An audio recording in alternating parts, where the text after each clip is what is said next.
Oh, yes. Hi, horses.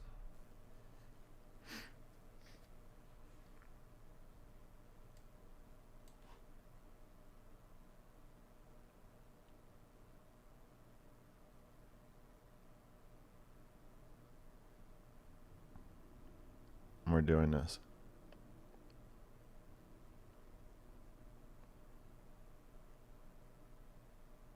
You can see enough. Let's warm things up a little bit. Check this out. Check this out.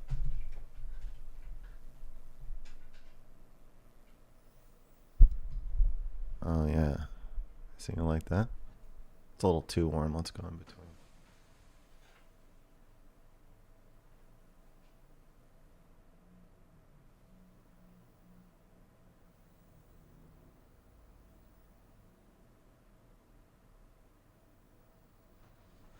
Yeah, right there. Yeah. I told you not to talk to Aiden. Ha ha ha.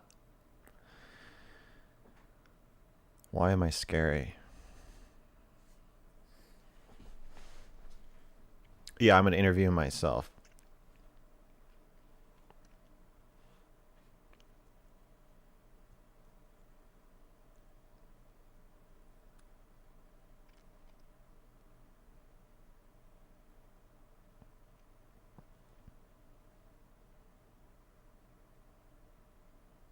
No, it's not a meme. Okay, we're going to be talking to Bly Reed, who is the strategy coordinator for the organization Virtuous Pedophiles.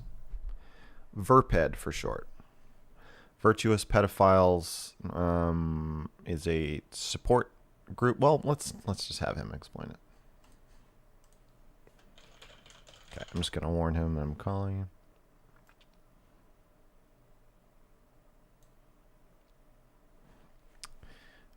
And this is going to be voice only.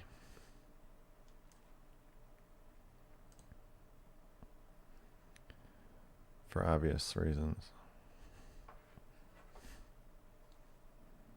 Hello? Hello. Hey. Hey.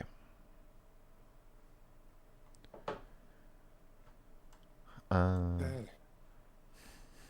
Hey. How's it going? It's going fine, thank you. Are we on now, or is it you just about to Yeah. start? No, we're on. We're on, right? Yeah. Goodness. It's really happening. It's really happening. Do you not do a lot of interviews? No, I've done a few. The last one I did was for a South African radio station. Okay. But it was a little bit different to this in the sense that I had some advance notice of the questions, which we've discussed a little bit about what we might talk about, but also in that particular case, it was pre-recorded. So if I misspoke, I was able to have a do-over. So it's just a little less challenging from that point of view. But yeah, I was just listening to your previous stream actually Yeah. with Glink. Yeah. Which was very interesting. And I have to say I'm quite nervous because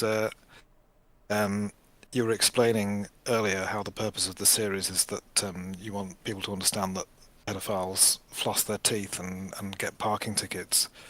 And I haven't flossed my teeth today, so that's bothering me a bit. Oh, Yeah. I see.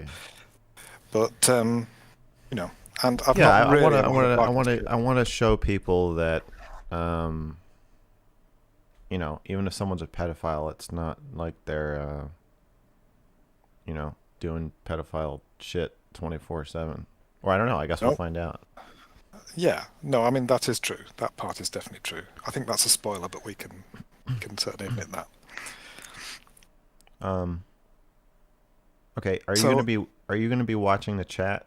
Do you want to involve them in this um, I'm going to rely on you perhaps to pull out any choice comments or questions that you want to put in my direction. But I mean, obviously it's your channel, so No, I'm um, just saying, do you want them to be sort of like part of this conversation, or do if you if think? you if you see a question that you think is a sensible question that that you think I could give an illuminating answer to, then yeah, I'm open to that. I think I'm guessing you wouldn't want to do this anyway, but obviously, I don't know how people on the chat feel. I can't actually see the video myself actually at the moment, so I'm just sort of not able to see the chat. But Oh, you can't. You um, cannot see the video. I can turn on my camera here. Now you can see me. right, I can't see the The chat that chat. goes alongside this Yeah, on yeah. You'd on. have to watch it on the YouTube channel to see that. Okay, yeah, I haven't figured out how to do that. I'm possibly not being technical enough. That's fine. Yeah, no, I would say if anybody puts something up on the chat that you want to put to me, then I'm fine with that. Okay. So I'll keep a semi eye on it, but probably not too much. Sure. Okay. So, um, let's get some definitions down. I think it's always Yeah. important to do that, but I mean, you're saying you are a pedophile, so I think in this conversation it becomes extra important. So, Yeah. you're a pedophile. I am. Um, and in terms of the definition, I would Yeah. say that basically means, and you've been saying this actually on your channel, it means somebody who is attracted to children um, under the age of puberty. That's what I think of as a pedophile is, and that's the definition that we use. We haven't said yet, but I'm known as Bly Reed, and I work with an organisation called Virtuous Pedophiles, and so I've spoken, as well as being a pedophile myself, I've spoken to a lot of others, and so when I answer your questions today, I think, obviously we'll talk about my experiences and like who I am in relation to pedophilia and focus on that. But obviously I'm a little bit conscious here that not very many of us get a voice in this on the internet at all. Yeah. So in a sense, I'm a bit conscious that I'm speaking for others as well here today, some And of that whom are is listening. part of why you're here. Yeah, absolutely. So I think I'll probably try to answer as we go through. Sometimes I'll answer for myself, sometimes I'll answer for the organization and what the organization believes, and sometimes I'll try and answer from what I understand about the experiences of other pedophiles as well.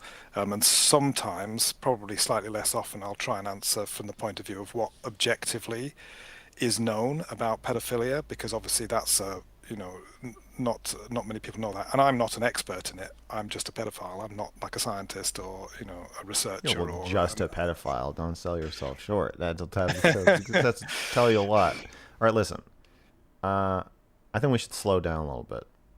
sure. I'm not trying to control your mannerisms, but I think that I'm probably gonna. I'm not gonna try to throw any curveballs at you, but I think I do that without meaning to or thinking Sure. about it.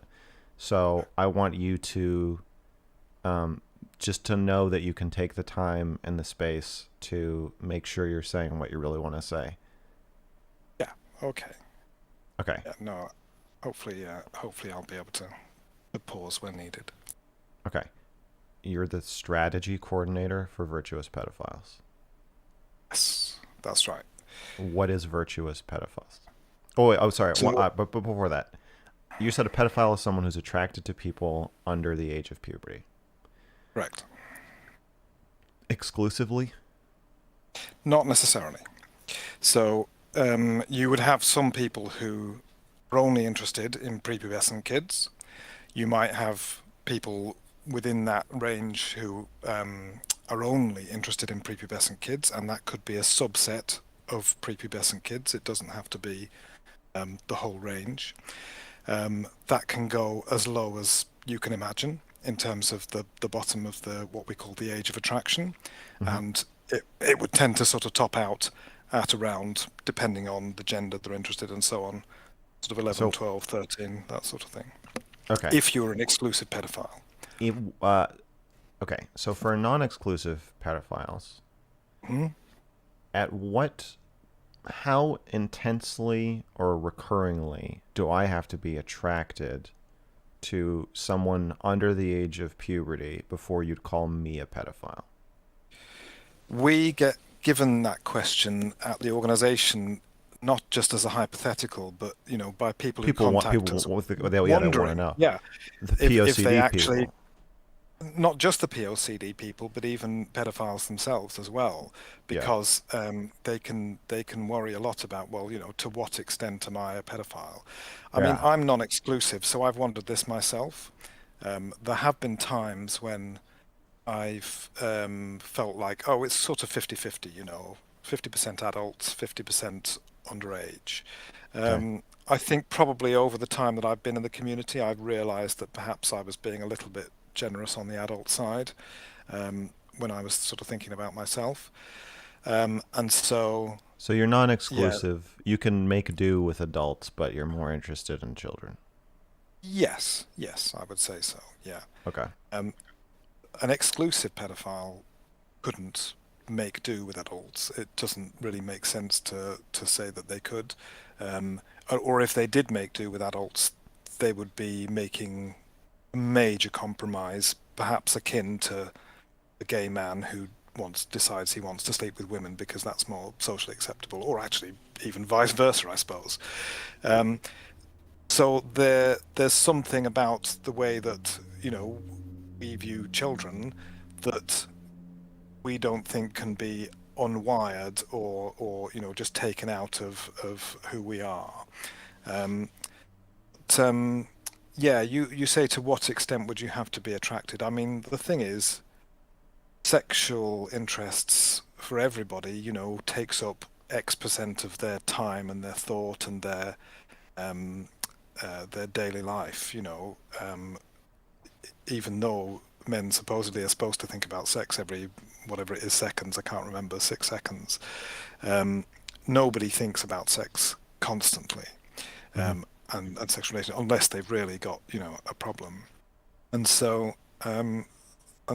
different people, I think, experience this at different intensities in exactly the same way that in a group of straight men, you'll have one who's constantly going on about sort of women he sees Sure. and things that, and equally you'll have someone who's like, it's not that big a deal, I'm sort of, I saw a study that saying that pedophiles are actually less easily aroused than average men. okay, I hadn't heard that. And They're actually um, undersexed on average. right, okay. I mean, I'd say that's probably a little bit true of me. I don't know that it's true of everybody I've ever spoken to in the community. I would say that, and pretty much this is going to characterize all my answers all the way through this, there's a diversity. Yeah, I'm not. And I'm. Yeah, I think I don't want you to have to do that. So if there's a way we can just agree that you know not all black people are not the same black person. When somebody right, no, you're not speaking for the black community or the pedophile community, the Jewish community, the sure. whatever. We're all individuals, and I'm not asking. I so Okay. So here's a question. I've said on my channel several times that I think pedophilia is a spectrum. Hmm. That I think that everyone has some number of thoughts, sexual thoughts certainly about people under the age of 18, and then Sure. the frequency and intensity and durability of those thoughts almost kind of breaks down as you get younger and younger, and as you get older and older, and there's like a bell curve Yes, around. Everybody has like a kind of average age of attraction. exactly. Okay, and so my view is that I don't see you as a pedophile as being fundamentally different from me, a totally normal person. Now, from whoever the average normal person. I'm saying that jokingly because people don't think I'm Sure. normal, but Okay. um, I see us as on the same spectrum, and I Yes. think at And some point it is there's a utility to using the word pedophile when it becomes a meaningful enough or intense enough part of your life where you think it's something that you need to manage, basically. yes. And this can be very confusing, indeed, even to the people that approach us at virtuous pedophiles, because we do get inquiries from people who say, "I'm finding I'm attracted to 15-year-old girls," Mhm. um, and we have to say to those people, "Well, okay, and I can see why you might have a concern about that, but on the other hand, you certainly don't meet the definition of pedophile. If you were saying I have an attraction to 9-year-old girls, then that would be meeting that definition. Um, and I think we have a big, not to take this off topic, what you were talking about just now, but we do have a big problem in as much as the sheer definition of the word Yeah. is already misunderstood by everybody practically, apart from a very small number of people um, who assume that it has a relationship with them, specifically, the age of consent or the age of adolescence. So. So that makes it difficult. And in terms of a spectrum, I mean, I think everybody would be able to describe a feeling whereby the lowest end of what we would call the age of attraction blends off into instead of thinking that someone is cute in one sense, it blends off into thinking that someone is just, in the way that most people Hot. think a child is. Well, cute, yes, that's right. You might have um, uh, at the lower end of your age of attraction, whatever that is for each person listening. There will be people you think are cute in that sense, meaning hot, and equally, the further down in age you go, that will fade off into It a fades feeling off like into they're just cute cute. into just cute in the And same then way I that think that is where the title of the movie Cuties comes from. yes, because it has that sort of ambiguity, doesn't it? It does, or that, Yes. that it could mean possibly more than one thing. And in fact, our entire, again, not to go off the track, but our entire culture is pervaded with the ambiguity of these terms. We have baby and cute and all these sorts of things, which actually do um, sort of cross those lines in an interesting way that we've never really come to terms with as a society. Um, Yeah. but to get back to the age of attraction thing, so effectively there comes a stage where where you have this blending off into cute. Now, if you listen to the scientists on this, they would say, well, you just described a bell curve, and the top of that bell curve for the average heterosexual regular guy is going to be somewhere in the high teens of women, probably. And Um, not a symmetrical curve. It would be for most people. There's a steeper drop off on the young side, and then a slope on the older side. well, that's because that's what's been sort of the information that's been gathered. In fact, we don't tend to ask researchers don't tend to ask questions. But yeah, I mean, I would expect there to be a steeper drop off because obviously more development happens in a smaller number of years on the young side Exactly. compared The to on the other side deterioration of the older side takes is slower it drags out. and we're all doing as much as we can to disguise that deterioration anyway once we're We adults are. and dating. So Yeah. but on the other hand, I think a lot of scientists would say it is comparatively normative, meaning sort of for the majority of heterosexual men. Obviously, somewhere their attractions are going to blend into that area where the age of consent is put, Hmm. and they're not going to just drop to zero because they meet that line. And so that's an awkward fact, I think, of nature, if you like. That Yeah, yeah. it's difficult. I think on my channel, I think we're fairly past that. Yeah, okay. We've delved into this awkward area quite a We're bit. not shocked by that anymore. Okay. No, I don't think so. Um, Okay. okay, can you tell me what virtuous pedophiles is? Oh yes. So, um, about 10 years ago, there was an organisation. There still is an organisation called Before You Act, and Before You Act was aimed at bringing together pedophiles, or MAPs as well as the term that they is a term that they used. In fact, was sort of coined I don't like around that maps. time. I don't like No, that. and I can address that in a bit. I may talk about that term because I may well use that term. Um, but they were an organisation, but they were what is called contact neutral. In other words, they don't take themselves a stance on um, on whether given Okay. certain changes and so on, all that stuff. So they Well, hold on a um, second. yeah.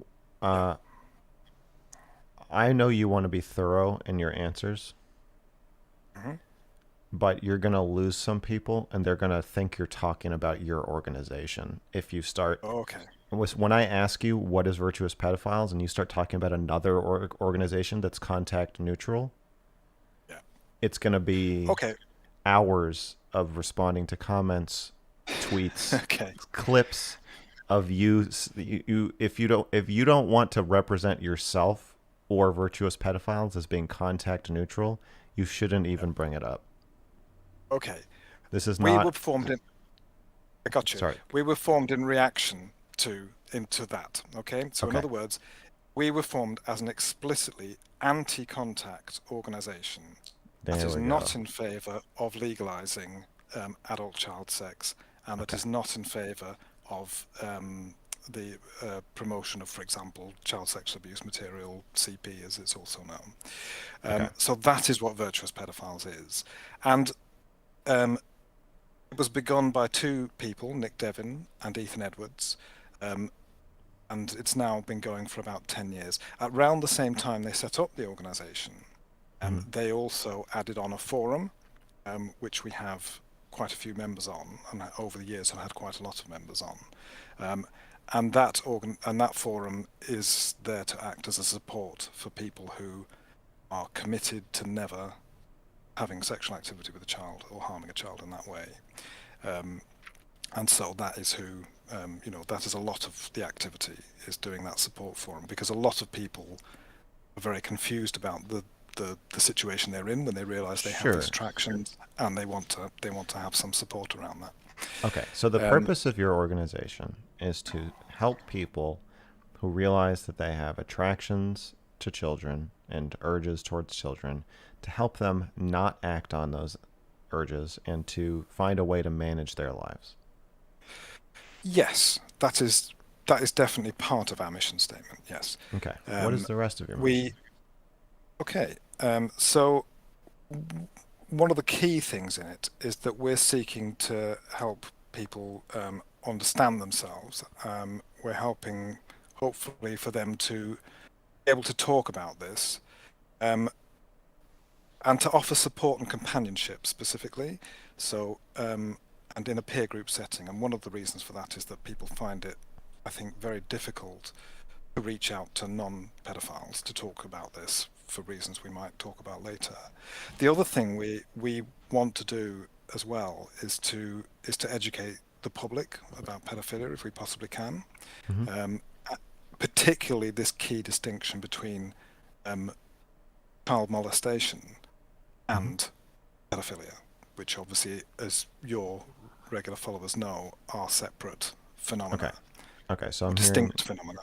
help people manage their urges, help people Hmm. find peer support and a community where they feel like they can talk about their concerns and be themselves without fear of stigmatization, and um, Yeah. educate the public about the difference between would you call pedophilia a disordered sexuality? That's kind of what I've been saying. No, but uh, how to say this? So, sexuality, yes. Disordered, uh, these are very loaded terms. So I think one of the sort of You're afraid of issues that, offending. You're afraid of offending pedophiles. yes, I am, because You're in there's a very quite the large, pickle, aren't you? yeah, Look at yeah, you. absolutely. Look at There's, you. You're afraid you're gonna get canceled. Yeah, I got a critical email about you sure, from another yeah. from a real pedophile. They were saying Well, that you're a fake vanilla pedophile and that uh-huh. you're not liked in the community. About me personally or about the organization? I think it was both. I think Me per, oh, okay. it was like you and your organization. Yeah. So, I mean, But they were it is basically true. telling me like, hey, if you want to talk to the real deal, you should talk to me. I'll tell you Oh, yeah. about CP. I'll tell you about how I want to eradicate the age of consent. And I what I came to is that I'm not going to do that, but I will pass his sentiment along to you and see is that something that you've encountered that are you Oh, hated absolutely. are you hated by everyone? You're hated by pedophiles and non-pedophiles alike. No, but we do put ourselves in a specific position which says that we are against adult child sex. And that does anger some of the, if you like, I don't know what to call it, the traditional paedophile community online, um, where it was previously, I think, pretty much normal to say certain things about, adult child sex The and Nambla the NAMBLA style. type of thing and the Yeah, PIE and so on. Um, and so I suppose, in a sense, we've come along and slightly spoiled that because, we're not agreeing with that sort of orthodoxy that had grown up among a very, alienated and stigmatized population. But no, but we don't agree with it. And yes, you're right. We do get obviously a lot of online hate as well. But I sure, think what I would set against all of that really is just the fact that we do reach a lot of people who are in the place that I was in, really. I mean, I didn't connect to the pedophile communities at all online for several decades of my life, and despite having sort of considered doing so early on in my life, um, and people like me tend to hover outside of um, the online pedophile communities because we don't want to get dragged into illegal stuff, and we tend to hover outside of obviously society at large because we know that we're not fully accepted in it. So, so so it is an awkward place to be. Yeah. my there's people in the chat telling people to flag the channel to get it removed from YouTube. Your channel, Yeah, or yeah, people are trying to get this video and my channel taken down. yeah, Um, that will so happen. to my mods, if there are any mods in here, anybody who's trying to organize false flagging, um, we have to ban them. No offense, but I'm all about free speech and criticism. But if you're trying to get people to take the channel down, I have to ban you. Um, can you tell us approximately how old you are? Somebody's asking. I'm in my 40s. Okay. Um, do you mind me interrupting you? No, no, it's okay. I Okay. don't have like a list of pre-prepared things to say, so it's a question of where this discussion leads. Okay. I'm gonna probably interrupt you semi-frequently in this conversation. Okay. Um,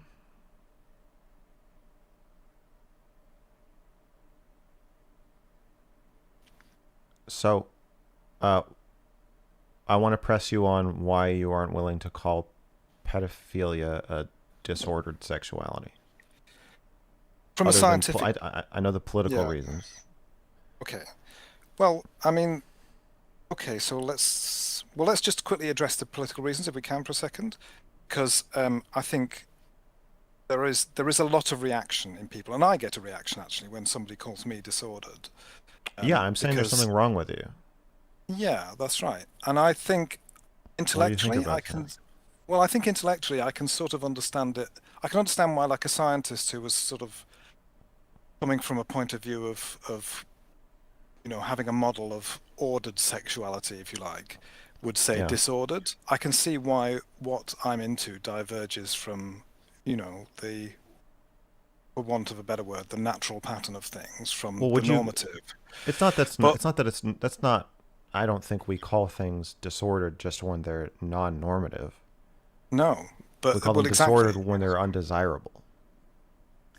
Yes, and I think it is difficult for someone like me to hear that and to say, well, there's two reasons. One is that I can't change it, as far as I can tell. I can't change it, and therefore it becomes a way of saying that I, as a person, am intrinsically disordered, and that's a tough thing to hear. I think for anybody, um, I think it's difficult to process because, and this is where I think a lot of us sort of go to quite dark places, suicidal places, because we're just like, well, I'm intrinsically disordered, if Well, that's what everyone's telling me. are you gonna fucking feel suicidal if I press you on this? No, no, you can ask what you like. I'm just explaining sort of why there's a lot of I'm describing my personal reaction to to hearing that word disordered. Now, if you take that and multiply that to how a community feels, like all of the individual members of the community feels, it creates a situation where we want a space away from being told we're disordered. We can go and get But that anywhere. why? You But just go why? onto See, it. that I don't agree with that. Like, there's tons of communities built around coping with or managing or living with psychological disorders. Like, Sure, if somebody comes on and like if I'm talking to somebody who has OCD and they're washing their hands 10,000 times every time they go to the bathroom, sure. there and I say, okay, so you have a disorder, they're gonna say yes. I They think are. that I think I and they're not going to say like, well, yeah, I know it's unusual that I wash my hands 10,000 times and that I have to like scrape my skin off every time, like whatever. But that doesn't mean there's anything wrong with it, Max. Like they're going to say, well, yeah, it would be ideal if that weren't how I am. Yeah, I mean, I don't think that applies to every single thing that is thought of as disordered or has been thought of as disordered. And I think a lot of us with with the sexuality cue, I think or rather with the sexuality thing, we take our cue from the fact that um, we have as a society we sort of think that sexual desires are both innate and to a certain extent inalienable. And so to be in a position where someone is saying it's disordered at the same Hmm. time as it's inalienable, I think does create a lot of dissonance for people like me. And certainly, and you're right, there is a political reason, and I'm sort of conscious as I speak Well, to do you. you If I were think to say, being well, if I were to say, yeah, yeah, I'm disordered, and what of it? You're right. I yeah. would get a reaction from my own community who would say, Well, "Why are you okay, saying that? Why are you pushing okay. back at, Do you think this necrophilia concept?" is a disorder? I think things are a disorder when, and this is where the diagnostic and statistical manual is important, they create undesirable effects in the real world. And I think we are on very much that cusp Okay, so where you don't think necrophilia is a disordered sexuality. no, I don't think so.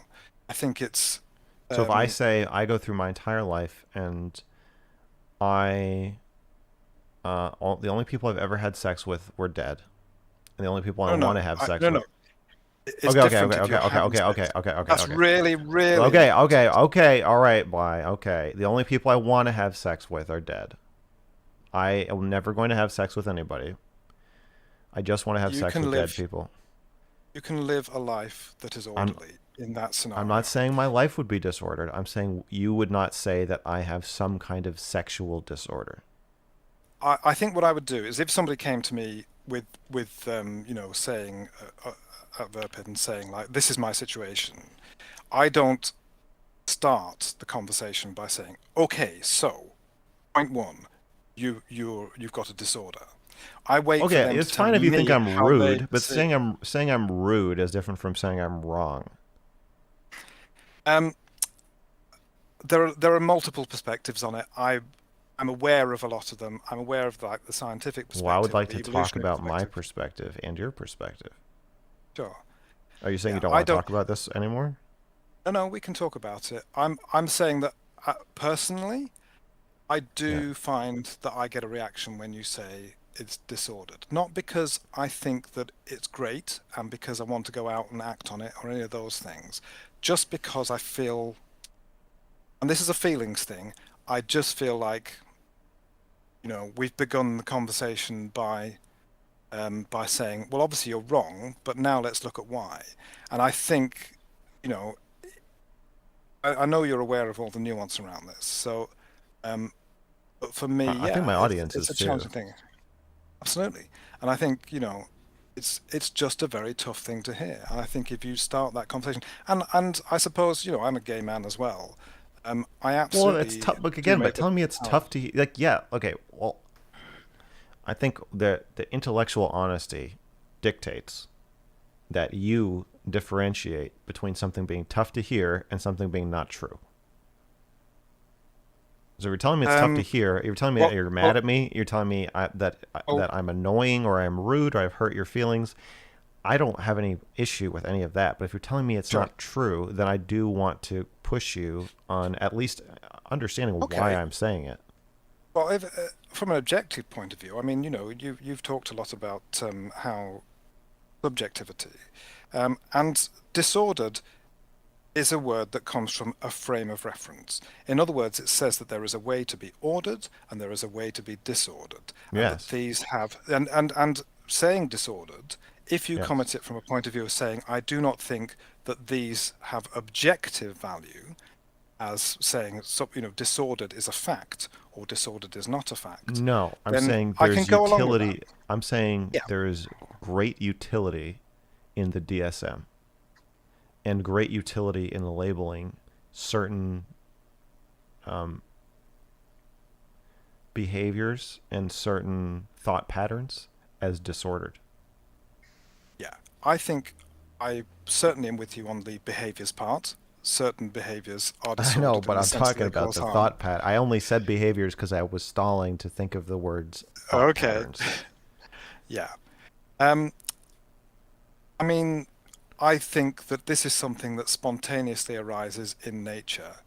You can call that disordered Yeah, if you I want, am. but I Yes, I don't. do. I do want to, I and I want to know why where you I don't would want to. differ. If you're Oh, saying you don't want to because it will hurt your feelings, or you're no, saying you no. don't want to because people will get mad at you, that I'm I saying understand that. those are two reasons, but if you ask me about my actual beliefs, my sort of ontology about it, if you like, then I think disordered is a as a subjective judgment, particularly when it comes to sort of thoughts and as opposed to actions, Yeah. Yes. Yes. It is because a subjective. Yes, utilitarian I am argument making. I about it. know. I'm not saying it's fucking Yeah, that God doesn't like it. I am making a sure. subjective statement, subjective on behalf of, like, society. Yeah. Okay. So I suppose Somebody. I'm just saying there's an alternative subjective attitude to that that says it isn't disordered. What's disordered would be certain behaviours, um, Okay. and Let I me. don't have difficulty with sort of agreeing with the people who take that view. Okay. Strategy coordinator. I want to coordinate your fucking strategy a little bit here, mister. Okay, somebody wrote in desire is not disorder, lack of control is. Is being attracted to a married person a disorder? I want to say no, but being only attracted to married people, uh, I would say at some point does become disordered. Yeah. I don't think it's common enough or threatening enough because we expect married people to make their own decisions about when they cheat on their spouse or who to have sex with in a way that children can't make those decisions. So there's not as much of a need to define that as disorder. But yeah, like if you're in a friend group with a bunch of couples and you are hitting on every single one of your friends' partners, um, at a But certain that's an point. action. That's an action. Okay, okay, So you're sorry, crossing over sorry, into. sorry. You're right. You're right. You're right. You're right. You're right. Not hitting on. You are in a friend group and you are only interested in married people, and then this leads you to never be able to have a relationship because all you're sexually interested in is partnered people who are not available to you. I would say at a certain point that it would be prudent to say like, yeah, I guess I have a problem. That's a different thing, though. To say that you've got a problem, I think that's one thing. I mean, I have a problem. But The but the problem pro- I but you're have but the is problem is you're defining the problem as unsolvable. And once you have an unsolvable problem, it's hard to see why you wouldn't just call it a disorder. well, It's also I don't know that I am defining it as unsolvable. I think, and I think this is perhaps my experience is that I've come to a solution. I don't feel like I'm in a place uh, where how to put it. I think that saying that you can't change the attraction is not the same thing as saying, well, there isn't a solution to this problem that it brings. You're I would right. say Of course, it's caused the attraction itself is a problem. the attraction itself. Well, but you have to always, if you're arguing from a utilitarian perspective, then you've got to argue that the problem comes from the effects, and the effects on me certainly would imply that it has been a problem. I've had a problem, obviously, from the fact that there's significant stigma around this, so certainly that's a big deal. Certainly, I've had a problem from the fact that it's had real effects on, if you like, my sexual life, through the course of my life. Yeah. And certainly it's a problem now in the sense that I'm having this conversation with you, and I'm terrified I'm going to get to doxed and burned at the stake. But so yes, all those things are problems. But how do I feel as an individual having gone through a process? And I've had therapy, and I've done a lot of the things that a lot of people would expect people like me to do, and I haven't come out of it feeling like my life is intrinsically disordered to the extent that it cannot be enjoyable, it cannot be good, that it can't contribute, and all of those things. So I think, from my point of view, Wait, yes, but that's not what I'm in I'm a very saying. difficult circumstance, and I've had a very difficult life But as a result, in certain you respects. sound like them. You sound like the anti-pedophile. I didn't say that you can't live a productive life or that your life has no meaning or whatever you just said. Sure. Like having OCD doesn't mean that you are your OCD. It just means you have a Yeah, disorder.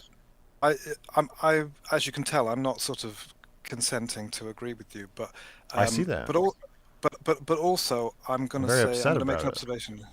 Okay.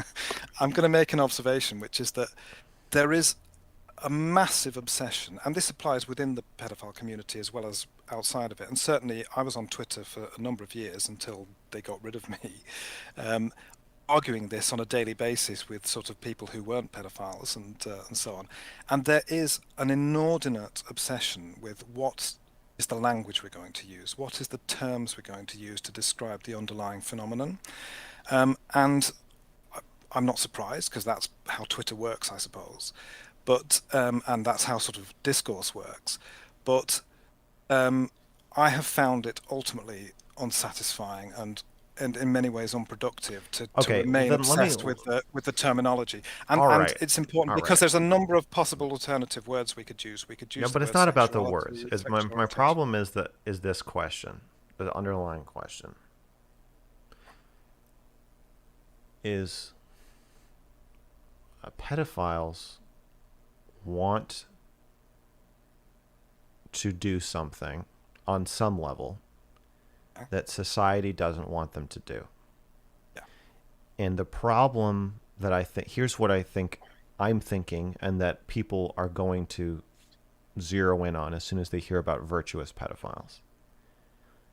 Are you saying you have agreed to play by the rules, but that you think society might be so either No. your sexuality is wrong because it makes you want to primarily do things that the rest of us think is wrong, or is society wrong and you're willing to go along with the rules as they stand? And my issue with some of the language about around the age of consent, I think that you used in your email, was to carefully not say we believe the age of consent should stay where it is, but we do not advocate for lowering the age of consent. And so therefore you are bringing into the fold of your organization and what it represents people who want to abolish the age of consent, think that adults and children can have sex in ways that are not abusive to No. the children, No. but are willing to play along and say, well, that's not where we're at in society now. And No. No. that No. but No. That's completely not true of virtuous pedophiles. Virtuous pedophiles is an organisation, and we believe those things. In other words, we don't believe that the age of consent should be lowered. So I think the point I was making in my email do you when we believe it spoke should earlier. be do you believe it should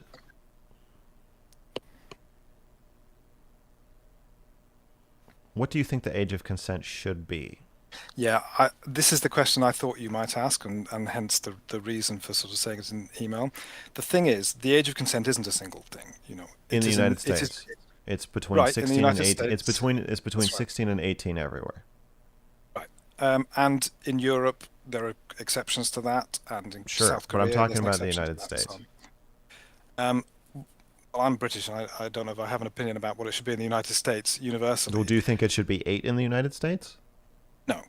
So, Right. So that's what I'm getting at is that um when it comes to anything online, especially anything on a stream, people are constantly reading between the lines and trying to figure out what you really think.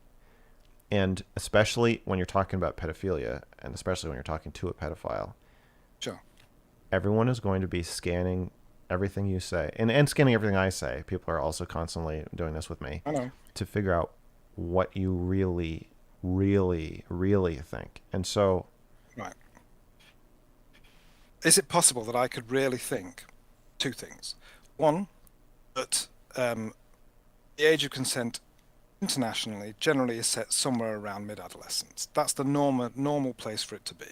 I don't have a problem with it being in that place. That seems perfectly sensible to me. And but speaking for the do you see? organisation, that's our But even position as even well. saying I don't have a problem with it is different from saying I think it should be there. I think it should be there. I think Okay. that's a good place for it to be. Okay. Um, and there are a lot of reasons for that. But one of the only reasons for my hesitancy, and not Hmm. because I want to sort of use coded language to, to pursue some later agenda of I think it should go down or any of those Yes. things. The Yes. reason for using, if you like, careful language about it is that um, if you pick a number, Hmm. people will say, well, in this country it's lower, in this country it's higher. Are you saying they're wrong? Are you saying they're wrong? It just turns into a forest, and it's not a forest I particularly want to go into. And the other thing is, if I pick a number, people will go, okay, well, You but that's who he's sexually interested in. That's who he'd like to go and have sex with tomorrow. Um, hmm Anybody above the age of that number, he'd have no problem. He'd think it was fine. He's in his 40s. He'd be fine if he said it was going to be 17 or whatever. hmm He'd be fine with going and trying to Yeah, have sex with a 17 I year old. told one of It's a my complicated. somebody was asking me if how I don't know if you saw this tweet, how I would feel about interviewing a pedophile who wants to lower the age of consent to 16, and I was like that. I don't think pedophiles care. If it's over 14, it's too high. I don't think Yeah, I that. saw I saw Yeah, that tweet. a pedophile, a real pedophile who wants to be It's able not to going to make any do difference. pedophile shit. Yeah, there it would have to just be abolished, pretty much. Yes, and so in some ways, and I think I made this point in the email. It can become a real distraction because I think in any sort of philosophical debate where this is a purely abstract question, and it's not a purely abstract question, but when it is, people focus on the edge cases. That's what they do. They go to a place and say, well, I don't. where Yeah, are we drawing the line here? I don't So agree I with think that that, framing. I don't. I think we're talking about drawing lines. So I don't think sure. that that's going to an edge case. It's just coming up with. Sure. Well, the line that we draw really is that we say we don't think, Okay. pedophiles should pursue sex with children, and certainly that means observing the age of consent at the very least. Well, And yeah, you'd have to um, go at half the age of consent, basically, to get down to sure. children. So, Um, so, so there's that, and also I think that, and I'm speaking for the organisation here now. Um, we do not imagine that if we took a position on this and said, we think it should be this age or that age or that age, we don't imagine that when legislators are deciding where they're going to put that age of consent, they're going to think, I wonder what virtuous pedophiles thinks of this. I We've got to think give I them a think I call. And think you are so making we a don't take a horrible position. mistake. I think you are making a horrible mistake. Let me tell you if can I give you my advice? By all means. I would pick a number because if you don't, it just I would avoid any appearance that you are dodging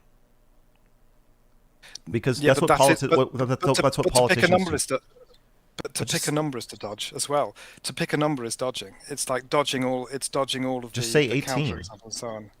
I'd be happy if it was 18. It wouldn't bother me. It would be fine. I know, but then It but is. It isn't in this country, but Yeah, but it's just not say, but materialism. it's to say like if I had to pick a number, I'd pick 18 because that's the number that I know everybody could live with. Speaking for That's a number. myself, That's a number that 18's I fine. know. Yeah, Yeah, but if I'm saying if the organization says 18, then you can just plainly state, um, if we have to choose a number, it would be 18 because that's the number that we know everyone would agree protects children because it's not higher than 18 anywhere. sure. It is actually in South Korea, Okay, but yeah, sure. We virtuous pedophiles has no um, argument with an age of consent of 18. But it's not a debate we specifically insert ourselves into because we don't think people need our opinions on it. We don't think, particularly, as I speaking as understand, but if you pedophiles. avoid it, it comes across like you're avoiding it because you want to Sure. abolish or whittle down the age of consent. So if Yeah. it were No. me, if I were in charge I of virtuous pedophiles, I would say we want to raise the age of consent sure.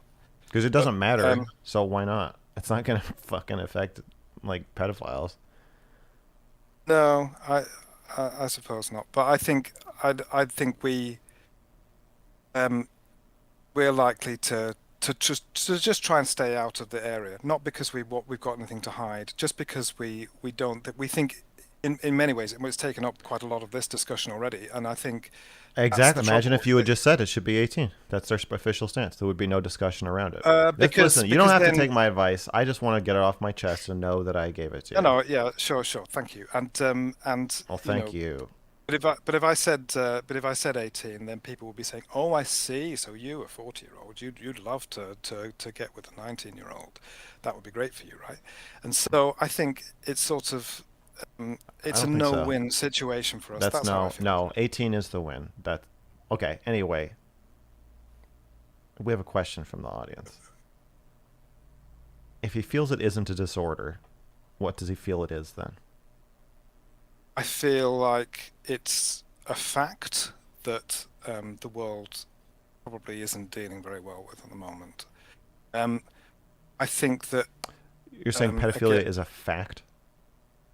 yeah, it is a fact. I mean, That's a look. spontaneously That's occurring thing. that's not a that's not a direct answer. I think you have So to have I, an th- answer for this. What is pedophilia? It has to either be a sexual orientation or a disorder, or or does it a have to be one pattern, of those or two things? Yeah, I mean, there's loads of possibilities. It could be a sexual disorder. It could be a disability. It could be an illness. It could so be, what is it? um, So are you it saying it could be a can't be? sexuality. It could be a sexual orientation. So what It is could it? be, What do you think it is? from my point of view, it's my sexuality. That's how I see it. Okay, so to Um, you, you see it as basically an orientation, just like straight or gay. yeah, yeah. Okay, Fundamentally, I think there's good evidence for that. can I push back on you? Go ahead. When you say sexuality is inalienable in the civilized world, in the Western world, let's say, Hmm. most people are going to think that you're talking about having premarital sex and not being stoned to death, having gay sex, gay marriage, even masturbating, porn, and all of these are actions. Yeah, And we agree in the Western world that a sexual orientation is and should be inalienable, not just in thought and fantasy, but in action. When you want to include pedophilia as an orientation, though it may function like one, and though you can say you could be straight without ever having sex with anybody, you can be gay without ever having sex with anybody, the orientation is separate from the action. In every other case, when we're talking about someone's sexual orientation and their right to have that orientation, we're also talking about supporting them getting their rocks off as a society. yeah. Do you see why I am concerned about the level of nuance that you are asking people to have to say, well, yes, pedophilia is a sexual orientation. It's just different from every other orientation in that we do frown upon and criminalize acting on it, but otherwise, it's an orientation that should be accepted and respected all the same. Whereas if you just say it's a disorder, and disorder in the sense of every other disorder disorders when you want to do something or are doing something that the rest of us don't like. That's just all disorders. If you call it a disorder, then you don't have to explain anything, and you don't have to deal with the charge that you are going to get repeatedly over and over again that you're trying to normalize pedophilia. Yes. Okay. I'm interested in that word normalize because I think it's a very loaded word, and I think it's a very common word, and I had it thrown at me a great deal when I was on Twitter. Yeah. Normalize, to me, this is normal to me. I don't mean that it's normal in the sense, in a prescriptive sense. I don't mean I think it should be normal for everybody. I just mean that in a descriptive sense, this is normal for me. In other words, it's part of, my daily reality. That's not what people mean. I know Look, that's not what they mean. when you I'm just, when you but I'm start just doing, explaining you. you're freaking me out. I'm gonna be honest with you. You're scaring Okay. me. You're What are you scaring me. afraid of? I What am I? I'm afraid that you are too sensitive to be able to be the firm face of, like, telling people the difference between thoughts and actions. Explain Because a bit more. every time you dance around a question, Sure. it comes off to people who hate you like their suspicions are, and I don't think they are right. I No, believe they're what you're not right. saying. I believe what you're saying, but Yeah, yeah, but if you you if want. you What say, if you say, Max, are you cheating on your girlfriend? And I say, well, okay, do you what's mean by cheating? cheating? Yeah, What etc. do you Yeah, mean okay, by yeah. cheating? That's a word that gets thrown around a lot. Immediately you're going to be like, well, okay, so yes, you are. Sure. And Um, if you're not willing to be called abnormal or no, no, no. I'm disordered, willing to be called abnormal I and think you disordered should if it change the name advances of things along. virtuous pedophiles to sick fucks anonymous. Sick Well, fucks who respect the law. And well, the then reason we're not. what is there to argue about if you just own it? Well, how are we going to get people to come to us to support them if we're called sick fucks? People who identify as sick fucks, or people who Yeah, just be identify like, as you people with got a to problem? admit that you're kind of a sick fuck, and then we can help you. Yeah, it's not going to Like work. It's like Alcoholics high school. Anonymous. It's Alcoholics like high. Anonymous is not virtuous wine sippers. No, that's true. But then they're alcoholics. It's a different situation. Yeah, but you go in So, and they say, okay, so you have a disease called alcoholism. Even if you never drink another drink for the rest of your life, this thing is always going to be with you. And if you can admit that, then reach out and take my hand. And I'm not saying that yes. they have the best model or the best outcomes, but that part of it I think is pretty attractive because no one's accusing Alcoholics Anonymous of, like, not being able to admit that they're alcoholics. There's I don't one think we there's have. We have no difficulty in admitting that we're or not being able pedophiles. to admit that being an alcoholic makes means there's something wrong with you.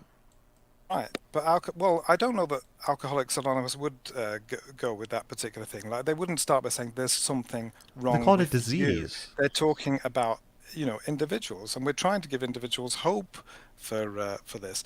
But um, but also we are perfect from we are pedophiles, and we know that it's a problem in as much as we No, can't see, act on the. oh God, you're a nightmare. When you say in as much as, you've the I, you've made a horrible mistake. No, I don't think Listen, so. I think, and I have I have, gotten no, no, just I've I have to sort of be a bit more robust about this, maybe, because you've said I'm oh maybe being a bit oversensitive. I think I've been around in this particular debate for 5 years myself, okay. Well, I've and been the in it for organization's 2 been years. around for. I've been being called Sure, a pedophile for a year and a I half. know, Non. Okay, I know. so Yeah. I'm not just So at some so at a certain asshole. point, Okay, go no, ahead. no, I totally get that, and I really appreciate that we're having this conversation. I think it's amazing. I think well, it is amazing, and Okay. but I think um,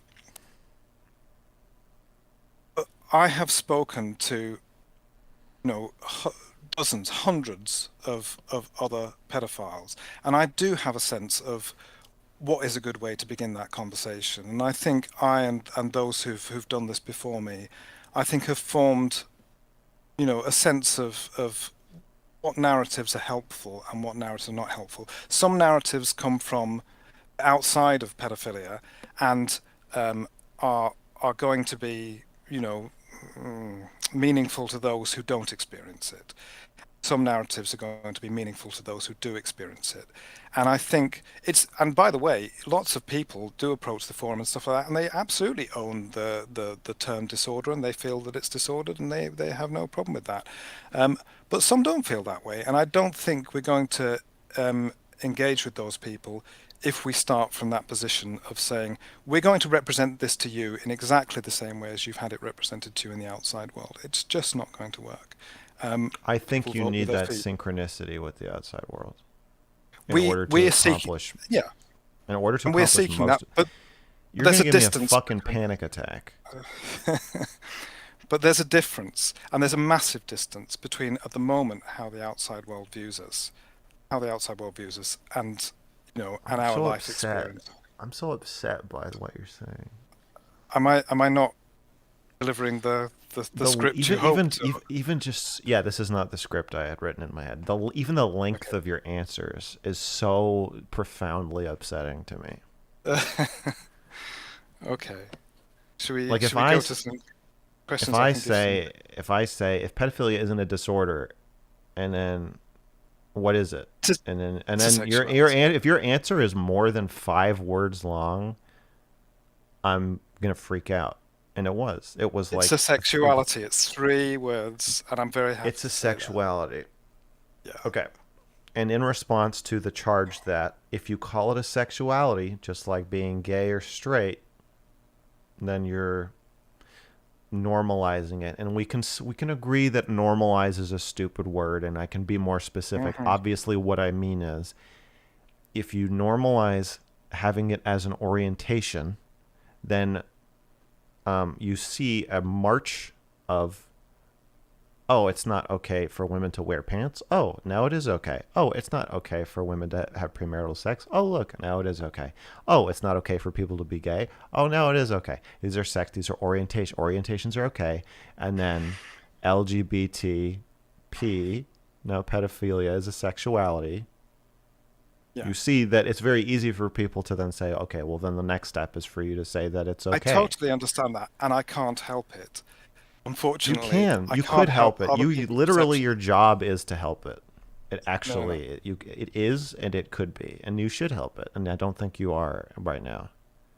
It's interesting. I think it's interesting what you want me to be to support your version of what you want pedophilia to be, and I mean that's I'm finding that interesting. I think I don't. Do we disagree about what pedophilia is? I think we disagree I don't about think we the do. length. No. I think we're pretty. I what I want you to be. I am fine with what you are. Uh, it's okay with me that you want to have sex with children, but the way you answer questions horrifies me. Okay.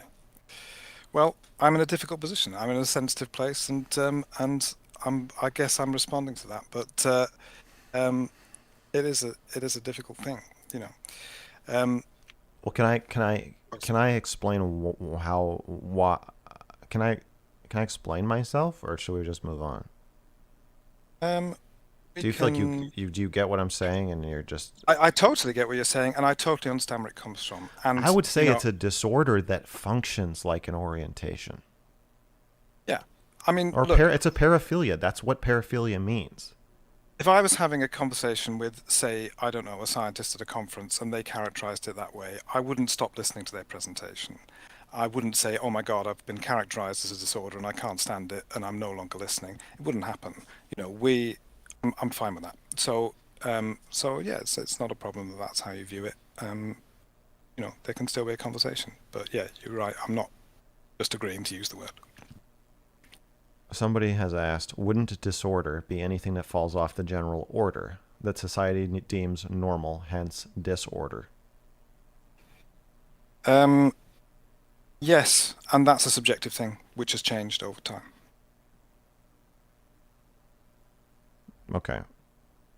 That's where, when you say a subjective thing that changes over time, you're going to set off people's normalization alarms.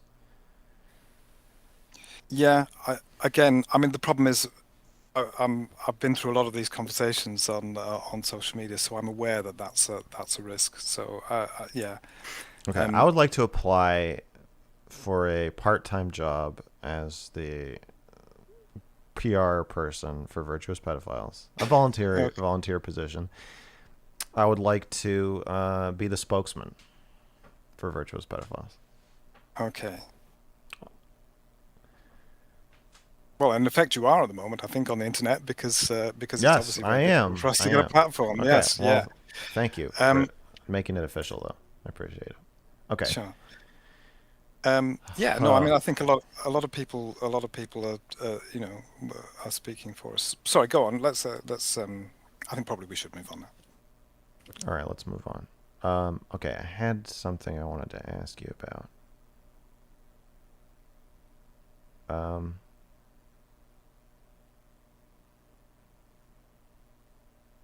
oh, normalization. Let's talk about that word.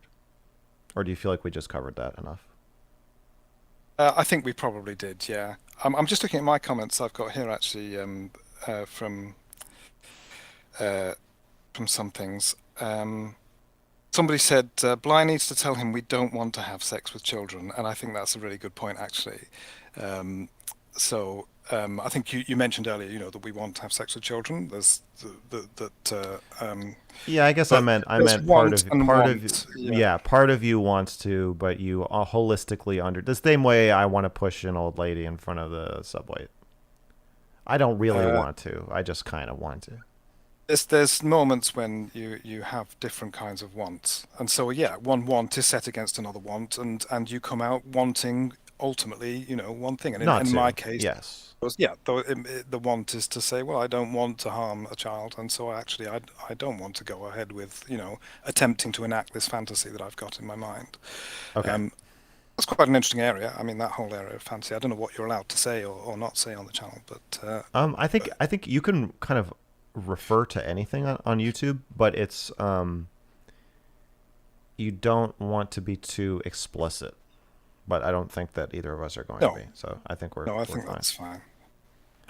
Yeah, no, look, I'm sorry that sort of political sounding answers are difficult, but there is map politics, there is pedophile politics, and so we're part of it, and so it would be convenient if, as an entire population, we could turn around and sort of say, well, we accept this characterization, we all agree with it, and we're coming forward for a Well, you don't specific have kind to of help. speak for everybody. You can just say the organization uses this language for this reason, and if you have a Yeah, problem sure. with it, go fuck yourself.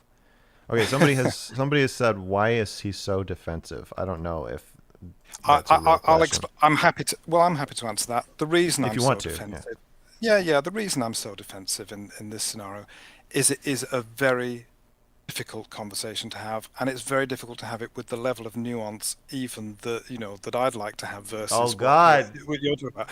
Well, I don't know what to say other than, it's a I'm difficult telling you conversation what to have. I'm literally telling you what to say. Yeah, I know, but I don't want to be told what to say. I want Oh, to I actually can see speak for that. You've myself. made that Yeah. perfectly clear. Yeah, I think I'd like to speak, um, as it seems to me, and I think that's right. If we're going to have, any kind of platform, we just have to speak Okay. as it is to us.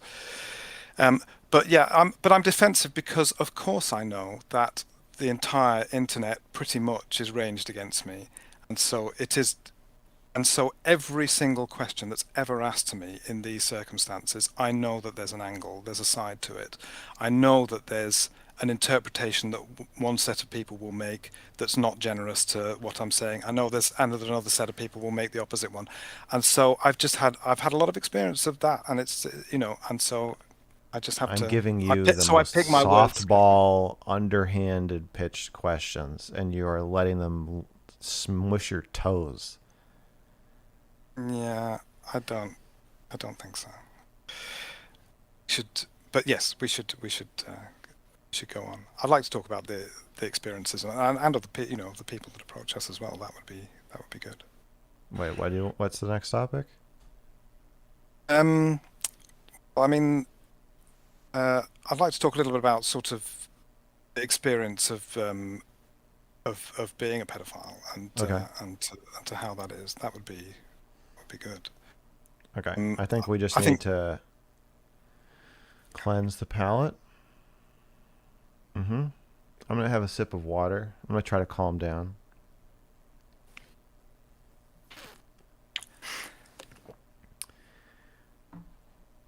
Take a deep breath and um well, this part will be easy. I don't think there'll be anything to argue about. So, okay. that's Yeah, great. what do you want to what do you Well, we talked about sort of what a pedophile is and so on. You said earlier on that you didn't agree with the term map, and I just wanted to sort of say a little bit about the fact that as I think you've pointed out before, there's like pedophilia, there's hebephilia, there's ephebophilia. yeah, I don't Hebephilia. like yeah, I don't like map. So I think personally, I think the term has just emerged because there is also hebephilia and there's ephebophilia and also nepiophilia. Um, I don't know if I need to gloss those terms, but No, we got hebephilia, it. you got We it. got So it. Yeah, yeah.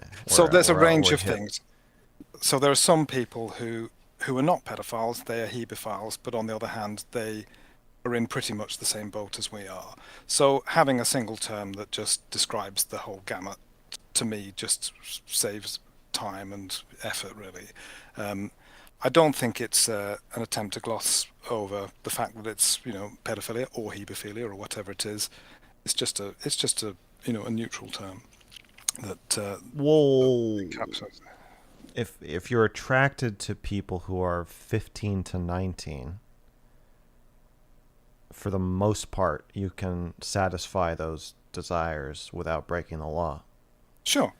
If you're attracted to people 5 to 9, you Yeah, then you can't. can't. And so combining those, again, this goes to the blurred lines normalization problem. When you start saying, like, yeah, well, we'll just give them both the same name, we'll just call it an orientation. When you That's start not the reason. combining, I know Yeah. that's not the reason. I'm saying this is a reason not to do it. I know that's not why you're. I trust you, Bly.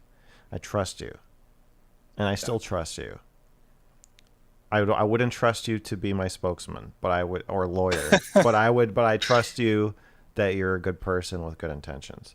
And what I'm saying is, it works both ways. So even if it's not your intention to start blurring lines and blending things together, if I were in charge of your mouth, and I clearly I'm not, if I were, I would make it say that these anything where somebody wants to do something illegal or has an urge to do something illegal or immoral needs to be in a separate category from people who just want to fuck 17-year-olds. Sure. Okay. Yeah. So But that's why I don't like map. Because it no, makes it that's sound fine. like, well, a 17-year-old's a minor, a 7-year-old's a minor. Man, let's call them maps. I But think we are approached by people who are attracted to younger teenagers, I suppose, or teenagers under the age of okay, and 17. And that's they but there's a amount of abnormality and undesirability. right, but they're not pedophiles. So what would you call them? Um,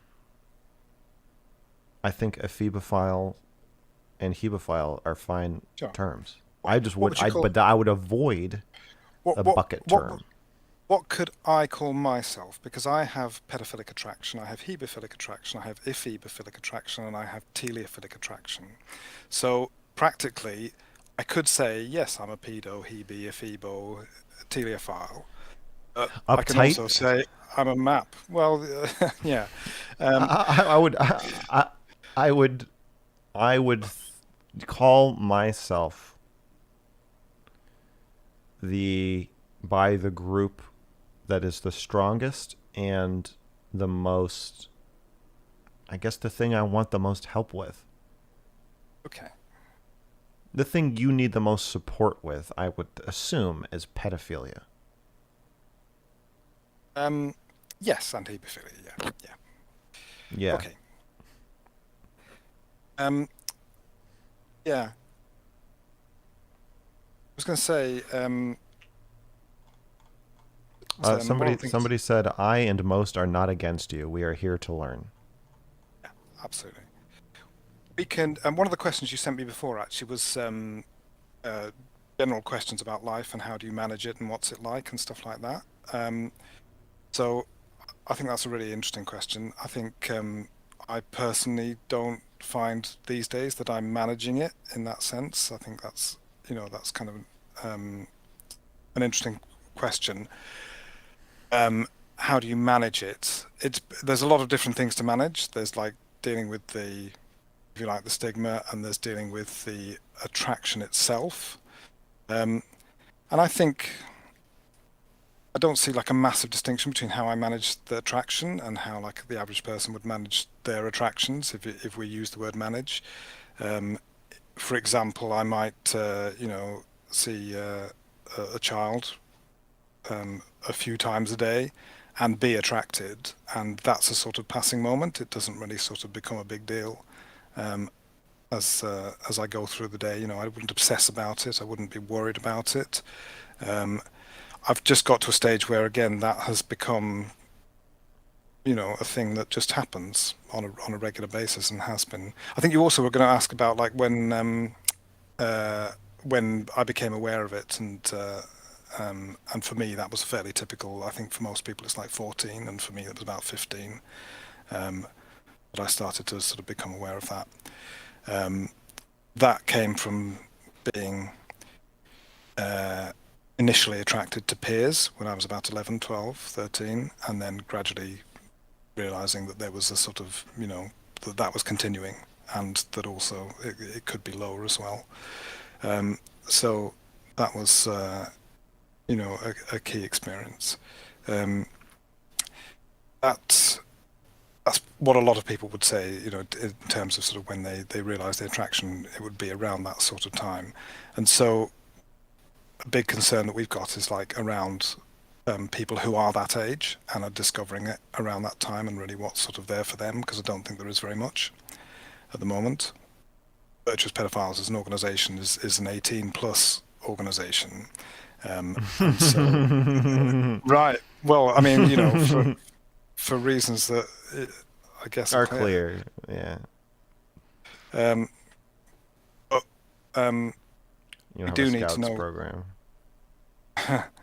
Well, most people have got to go somewhere, and it's that worries us a lot because there's a lot of places they can't go, and there's a lot of questions they can't ask, and there aren't very many resources for them.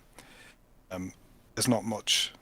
I mean, my experience obviously would be like, I had sex education at school, and that sex education dealt as sex education did at that time, with basically heterosexual, procreative um, sex, and not really with many other alternatives. And so I certainly didn't have anybody to talk to about this, um, and I struggled to find out. So this is why I think we see a lot of people, regardless of age, and I know you've talked a lot about sort of the fact that the internet has changed a lot, and young people, kids are on the internet and they can go where they want, in effect, at the moment. Um, well, a lot of these kids are reaching out and trying to find, well, who's like me? Where can I get some support? I think um, at the moment they just don't have very many places to go. Um, and I think naturally they're reaching out for some of the pedophile communities, and they're reaching out for pedophile communities on the dark net and so on, and all of that's a concern, a big concern. Hmm. Um, I'd like to see more done for those people, and so part of I'll handle it. what will you do? I will provide. Actually, no. My Discord's 18 plus too. Okay. I'm trying to think how I feel about pedophiles banding together. I think maybe there needs to be some non-pedophiles in your community. Actually, there are. Or like a So more. Is there like a good amount of like ally outreach? yeah, we have what we would call allies.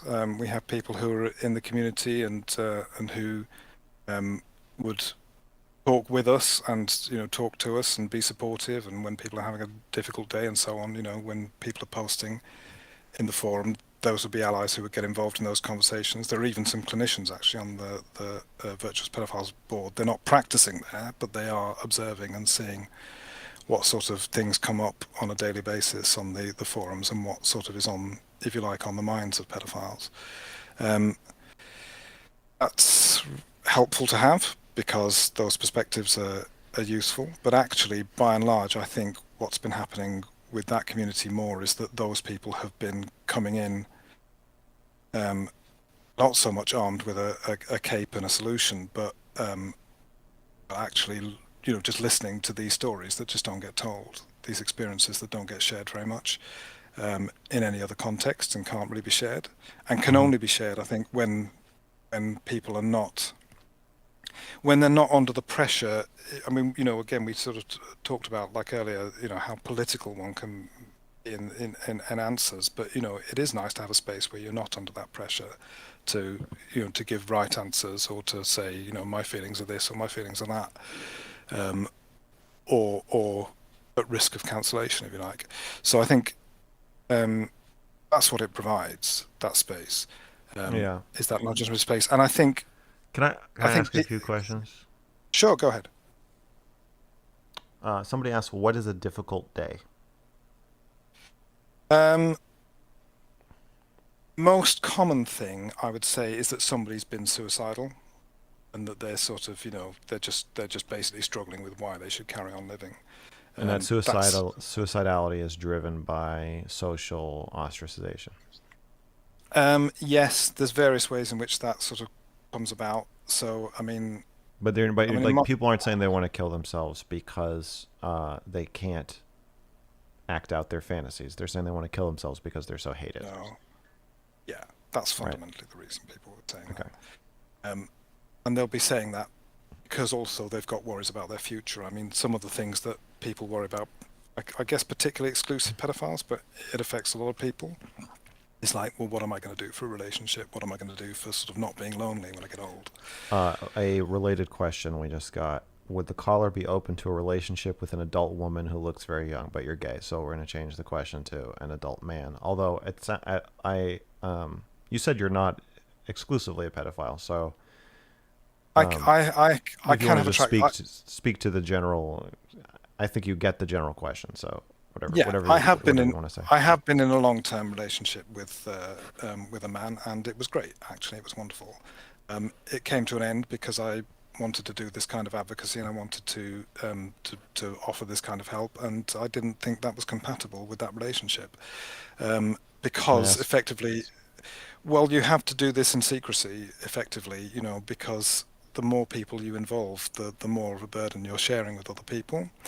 So it just didn't seem possible that I could do this and to be in a long-term relationship. I mean, that's a very specific circumstance. You If you felt look at like you would be most, endangering him? yeah, absolutely, because and I would have been. Um, I think that's not a you can't go into it's a bit like, I suppose, being a gay man and who marries a woman to disguise. It's not quite like that because I was attracted, and it was fine from that point of view. But yeah, the stigma transfers. I mean, obviously you've had transferred stigma because you've talked about this topic in public, and so that stigma has very easily attached itself to you. Um, Mm-hmm. and it attaches itself, like, for example, there are pedophiles who some of us who don't view any illegal material. Unfortunately, quite a lot do. Yeah, that was going to be my And next question. yeah, it is unfortunately How common. prevalent is the use of CP amongst pedophiles? I could I couldn't give a figure because obviously this is close to impossible to measure. But if you had to But guess, um, no, I can't. And the reason I can't is because there's different communities. So there's like the dark web communities, dark net communities, which I'm not in, but we know there's a lot of people in those sure, for whatever reasons they go there. There's communities like ours which are more about talking about pedophilia rather than sort of doing being pedophilia. aroused and Yeah. as it were. And there's a whole mass of invisible people out there somewhere who are not engaged at all with those Mhm. things. But how can you possibly measure that? Michael Cito, who's sort of attempted to sort of put a rough figure on it, has said that that it could be up to 5% of males who are pedophiles in the proper sense, whose main sexual interest is in children before the age of pubescence. And he's also said that um, he's revised that estimate at different times, and it's gone between sort of 1 to 5%. And that's a lot of people. That's a gigantic number of people. It's obviously millions. And so, if you were to sort of just extract the number of people there's any sense of on the dark web, which is very difficult to measure in the first place, and our slice of it, which is the sort of explicitly anti-contact pedophiles, a few thousand of us online. Clearly, there's a massive invisible population out there who may or may not be engaging with child pornography, child sexual abuse material. Um, and that's why you can't put a figure on it, because how on earth could you possibly measure that? So it is a genuine unknown. I'm not just being evasive. It's just not known. There's not a figure that you could easily put on it. Um, How but how do it, you it, how does a pedophile resist looking at child porn? well, this is one I can answer from personal experience because I did. So my experience was that when I was in my late teens, early 20s, that was the first time I got on the internet because I am of that generation. And um, and I was curious. I sort of had a look around. They had news groups in those days, and I um, I went to a particular place. Well, they were like I don't know if anyone remembers, but there was like a whole hierarchy under a thing called Alt on Usenet at that time, and that's where a lot of the pornographic material was for all kinds of different interests. Okay, so I went and sort of had a look at those different news groups, and I remember I was I think actually in a cyber cafe, and I think I saw the first image in what was clearly a series, and it depicted, I think, an Indian street child. Well, wait, Um, no. no, no, no. That's it. That's the Okay, detail. That's all the okay, detail I'm going to give. I'm not going okay, to go down. And it wasn't a pornographic picture, by the way. The child was clothed. okay. So, So so this was it was just. intended It was the. It for was use as picture. pornography. It was picture. Well, no, it was picture number one of what was clearly going to be a series of. Gotcha. It was the intro Okay. picture. Okay. Um, and I just got nervous at that point. I got afraid, and I just closed the browser, and I didn't want to do it again. I think it was. It may have been a certain amount of happenstance. I wasn't particularly attracted to that child. That was a factor. Um, so if I had been, maybe I would have gone to picture two. Um, and it's difficult to know what is a decisive thing. But my circumstance was different to people now. Um, I'm talking about this was happening to me when I was about sort of 19, 20.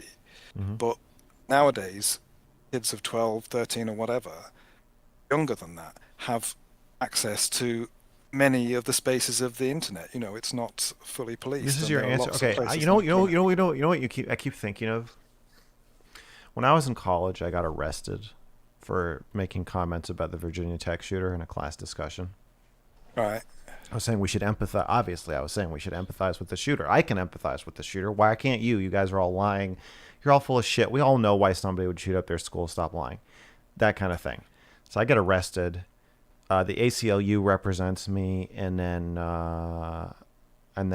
some other lawyers represented me with the school because the ACLU was all that firm that was representing me through the ACLU was also representing the school in another matter. So then for my disciplinary thing with the school, so I had these four lawyers who are working for me for free because they believe in free speech, and we're doing cross examination. I never went to trial. They eventually dropped the charges, but we're doing Yeah. preparation. And so they're cross-examining me, and so the lawyer says, well, why would you say that everybody's thought of shooting people? Why would you say that? Huh? And I said, well, and I sounded like you. I said, well, everybody has, different fantasies about different, things. And it's normal to have different fantasies, and it doesn't mean that you're blah, blah, blah. And my lawyer says, fantasies? If you say that in the courtroom, I am going to punch you in the fucking face.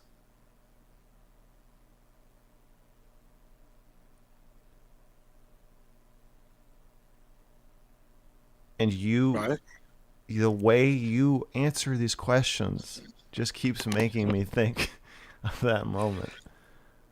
Is it because I'm being honest? And this No, is and no, it's because you're being circuitous. I said, how do pedophiles manage? How do pedophiles resist looking at CP? yeah, and I've And told you and how you're that you're happened for talking me. about an Indian street child, and then you're talking about 12 and 13-year-olds getting on the internet for the first time. I'm like, well, now the internet's really different. Now 12 and 13-year-olds have access to Pornhub, and just imagine, like, it's not. It's. I'm What would saying, like, I'm looking for things like oh, yoga, okay, breathing exercises. Do they masturbate to illustrated child pornography? Is that something that's encouraged or discouraged? Are they encouraged to look at teen porn? Are they encouraged to read the Bible? Like, what is there a strategy for this, or is it just is it assumed that the real thing is actually different from just the fantasy, and so when confronted with the actual reality of children being abused on film, it's not quite the same. But clearly, it is popular for people. I'm just saying, like, what's the answer to the question? Because the more um you're taking me on the scenic route. right. But do you want me to say that there's like a known way No, of you just say I don't there know. isn't? They say they I can't. don't know. They're pedophiles, Max. What do you fucking expect? They don't resist. I don't Well, know. I yeah. don't know. So I some do, want some to. don't. I mean, I suppose the short answer is some do, some don't. Um, that's and and I've told you the way that it happened for me that I decided I wasn't going to do that anymore. Some Okay. people, go down a rabbit hole of that kind of stuff and they never come out again. That does happen. It happens a lot. Um, How so does the yeah, community handle? Is it when somebody says, like, is it like I relapsed, or is it like I do my thing and you do your thing? Don't judge me.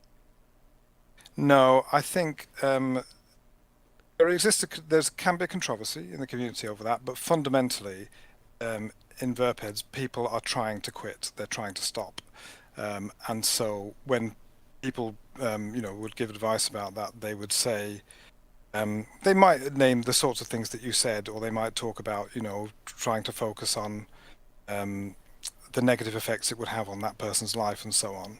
But there isn't a magic bullet. There isn't a single thing that, is always given as advice. What you do is you listen to the person and you find out, like, what's their circumstances, what are the other stresses on them, what are the other things that might be going on in their life that's making them, reach for this material. Um, and so there isn't a single answer. There's a few different organizations that are not run by pedophiles that are, you know, that run helplines and so on. And one of the big issues with those is that people are very afraid of being reported.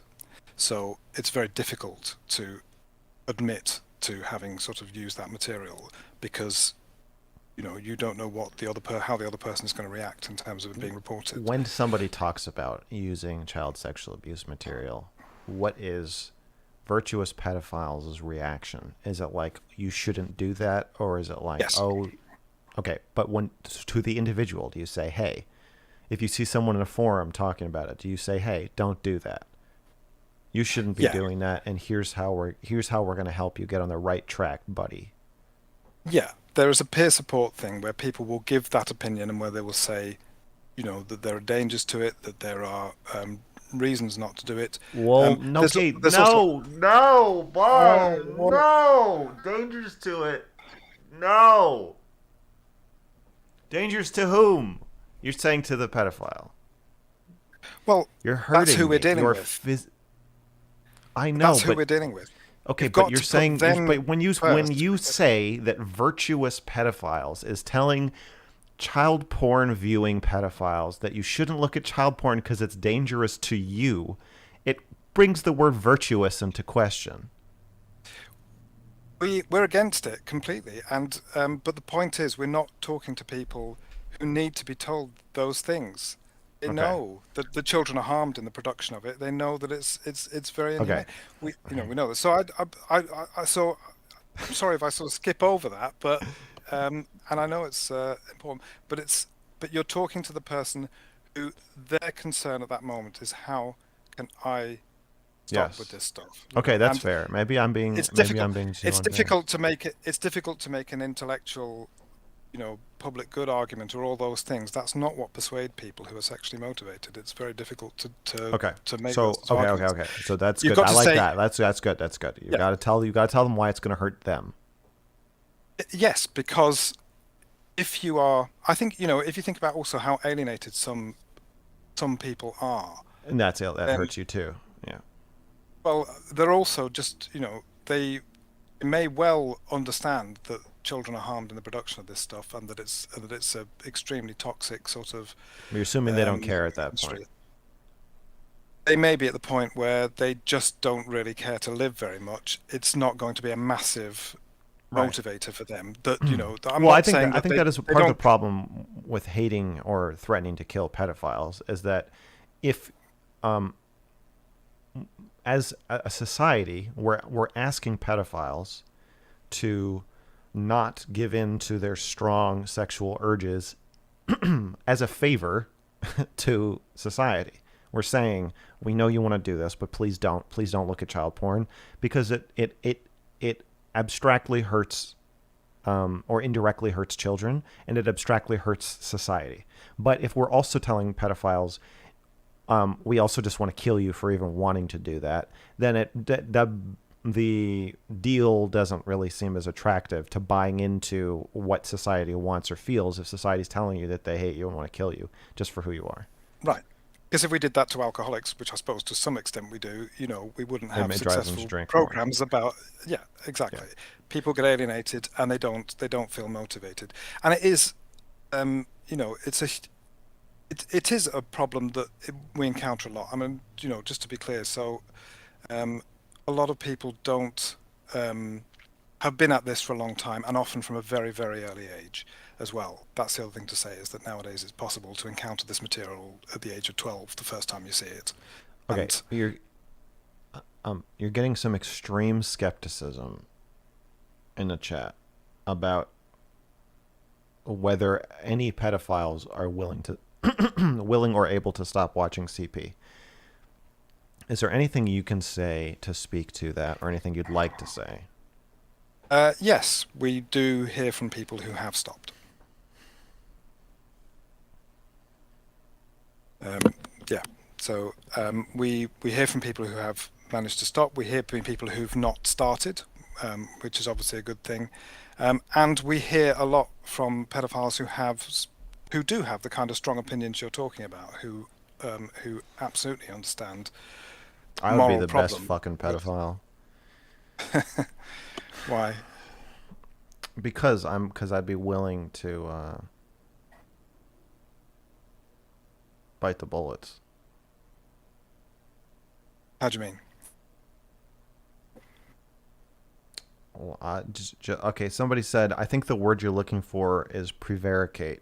He's prevaricating around quick, honest, blunt answers. I think that if I were a pedophile advocate, which I am, and I'm becoming one, I guess.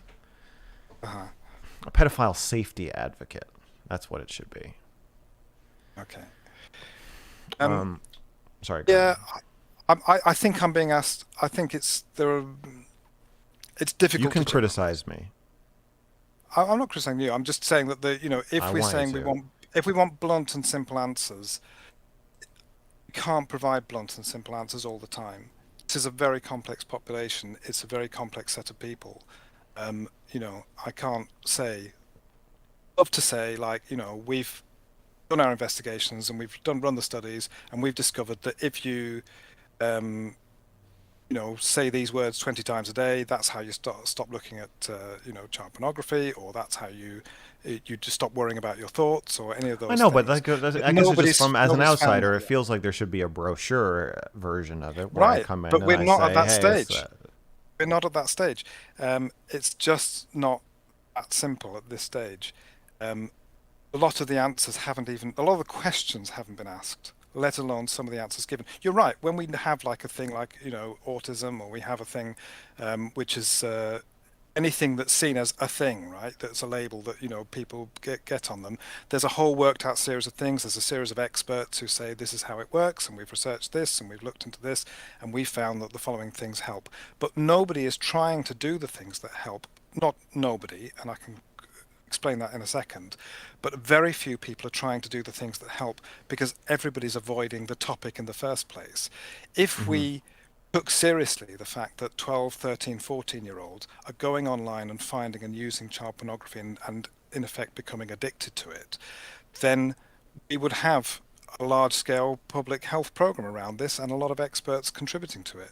But we don't. We've got a small number of peer support communities, okay, and we've got a small number of experts who are working their way through the question of how do you even connect with the pedophiles, and not just pedophiles, but all of the users of this material.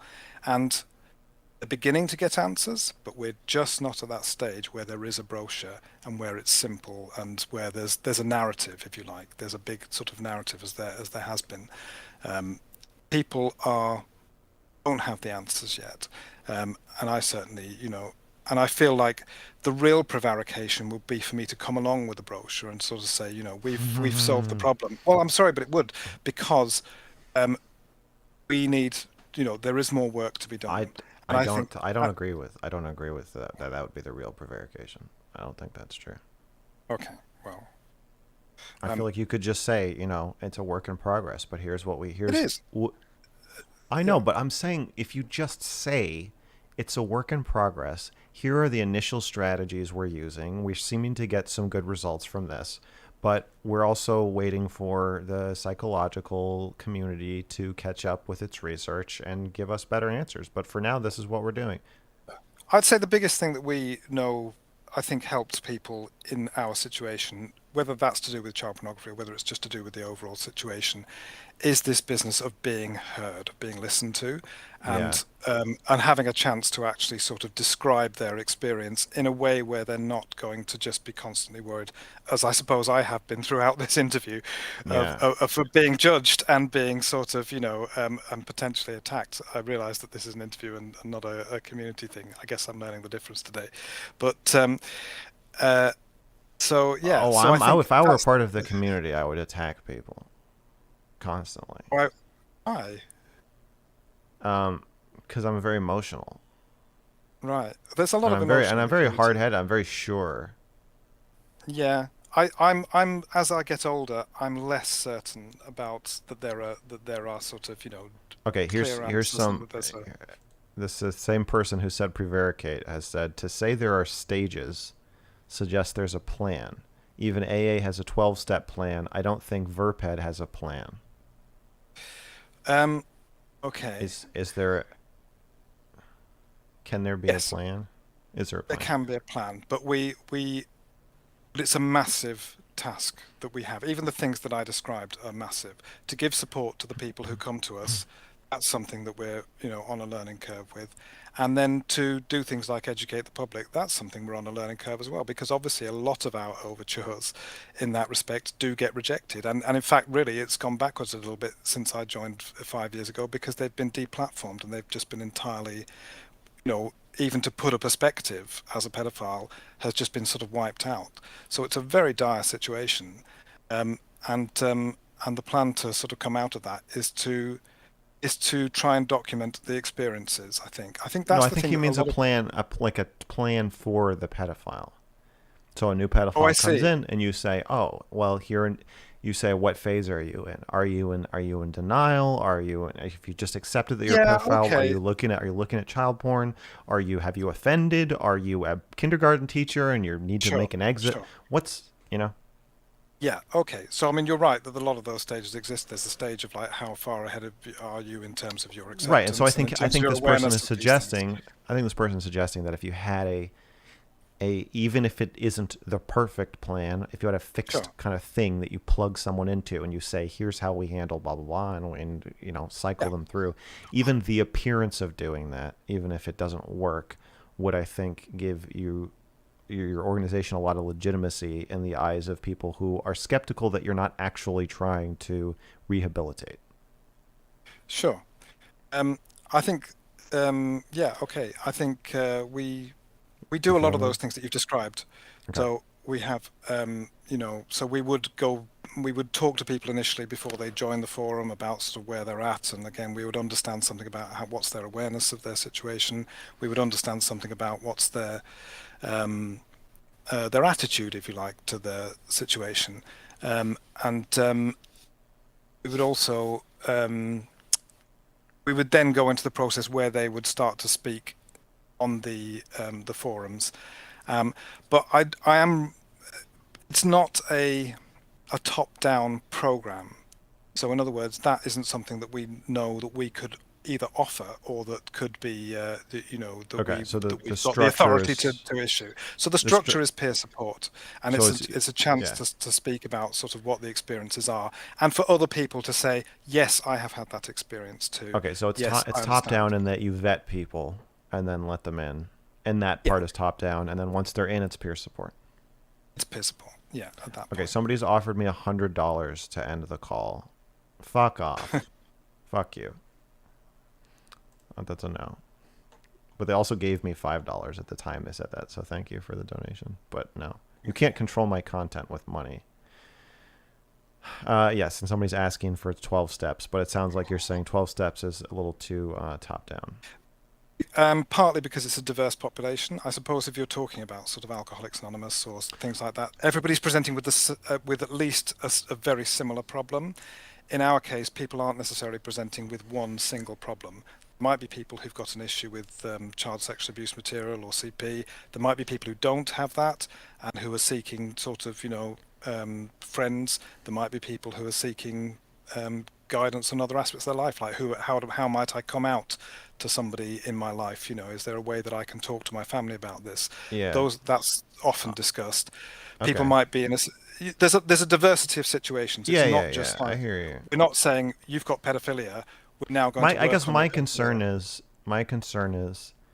is and I think other people's concerns may be in hearing about just the organization without knowing anything about it is it wise to um, get a bunch of pedophiles anonymous and on the internet together in a peer-to-peer forum? Is it And wise? Is the question. Uh, well, you can imagine that it could appear yes. to be a place for people to encourage each other um, to abuse child porn or to share it or Sure. to seek it out or Yeah. to have um, titillating conversations. Not that titillating conversations are inherently a bad idea, but just that it's We don't really uh, approve of. We don't really encourage that, and we well, actually yeah, have like a I'm lot of. sure you don't, but I'm just saying. Uh, I just wanted to put an aside that I don't necessarily. I'm not condemning that by itself. I'm just saying it could paint a picture of people kind of like um would it help if I spoke about our rules that we have on the forum? if you want to. Um, yeah, sure. We have rule number one is no sexual activity with children. You must first and foremost be committed to never engaging with sexual activity with a minor in the future. And if you've done so in the past, you should sincerely believe that it was a serious mistake. So that's one. We don't allow talk of making adult child sex legal. In other words, we don't allow people to sort of promulgate that view Okay. and to sort of say that that's the way it should all go. As I sort of implied earlier, that's the case in perhaps other communities. We also don't allow people to admit past illegal activity that is not already known to law enforcement, which is a complicated rule. Um, I think and that's a great rule. well, it's a useful rule in one sense, but of course it does make it if you want to talk about people, doing something that's illegal and supporting them, the fact that they won't be able to speak about that in detail is a constraint. I don't know that peer support is the right form for that anyway. I think at that No, well, I point think that they should that's probably go to exactly the therapy. yeah, that's exactly the view that we've taken, and we would probably refer them elsewhere. But obviously, there's a great fear when it comes to therapy of mandatory reporting, and so there is a kind of a standoff that often occurs if somebody has done something illegal, depending on specifically what it is, I suppose, where they might not feel comfortable reaching out to a therapist, and that process needs facilitating. And we have other organisations that sort of make it their business to try and connect people who need support with support from a therapist who actually has dealt with this before and has some sort of notion. So I suppose if you're looking for a step program that connects people with therapy, yes, we're part of that ladder, if you like, that can Okay. connect people along, and we sort of know the right people to ask to move to the next step, even if they can't go immediately to the final step. And the other things we say is like that links to images of kids shouldn't be posted, and certainly shouldn't be erotic at all, and there shouldn't be erotic descriptions either. Okay. And so that's to try and keep the conversation focused on the talking about pedophilia, but not, as you say, like, as it were, practicing it. Um, Right.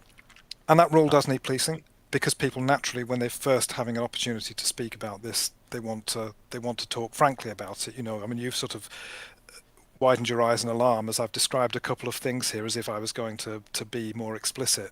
And of course, people want to talk honestly without prevarication about the experiences they're going through. right. Um, and there are constraints around the extent to which they can do that. Just as I can't speak, you know, with total frankness about everything that goes on in my head. Can users DM each other? Yes, Okay. Is there any rules around that? all of the same rules apply in DMs, and we would expect reports if they weren't being adhered to. Okay.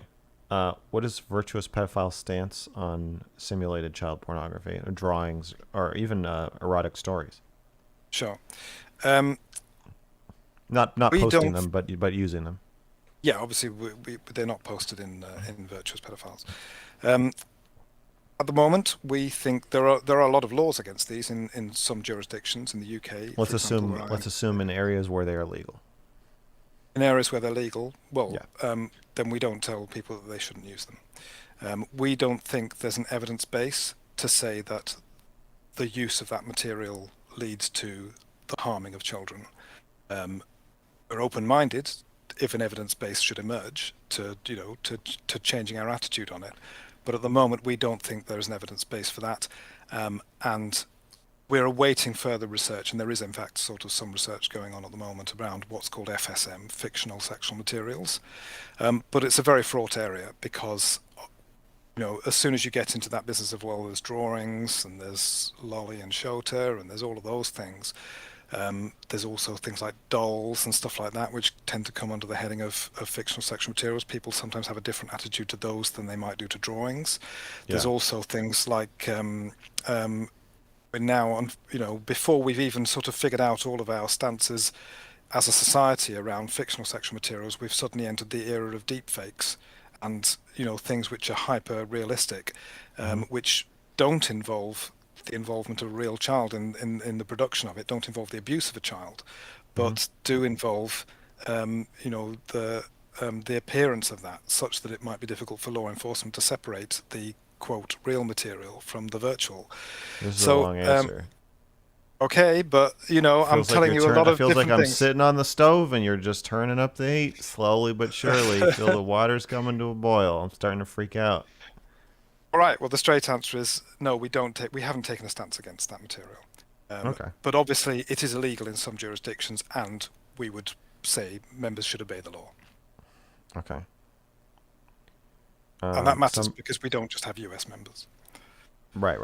I know. I'm very America centric in my thinking. Um, America first. Haven't you heard?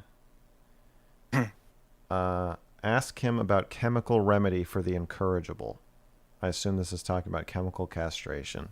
I think they're talking about chemical castration. So I think Yes. where that's used and where it's appropriately used is where somebody it literally has impulse control issues. They literally cannot otherwise restrain themselves from offending in sort of a real context, in real life.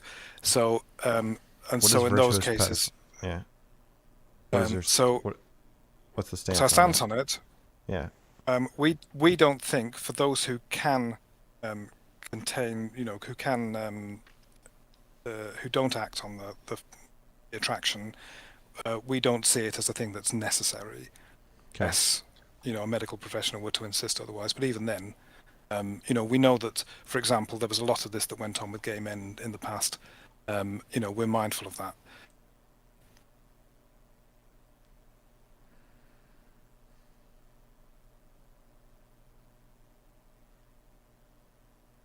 But also, there's the question of like, what's the evidence base? Is there an evidence base that says this is necessary?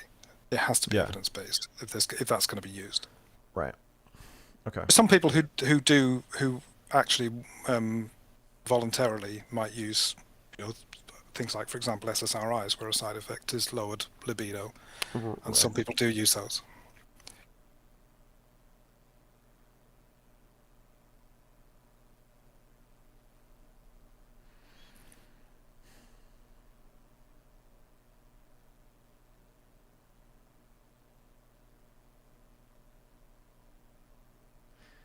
Do you have plans to date in the future? You said you ended your relationship partly to avoid bringing the stigma and endangering anybody else.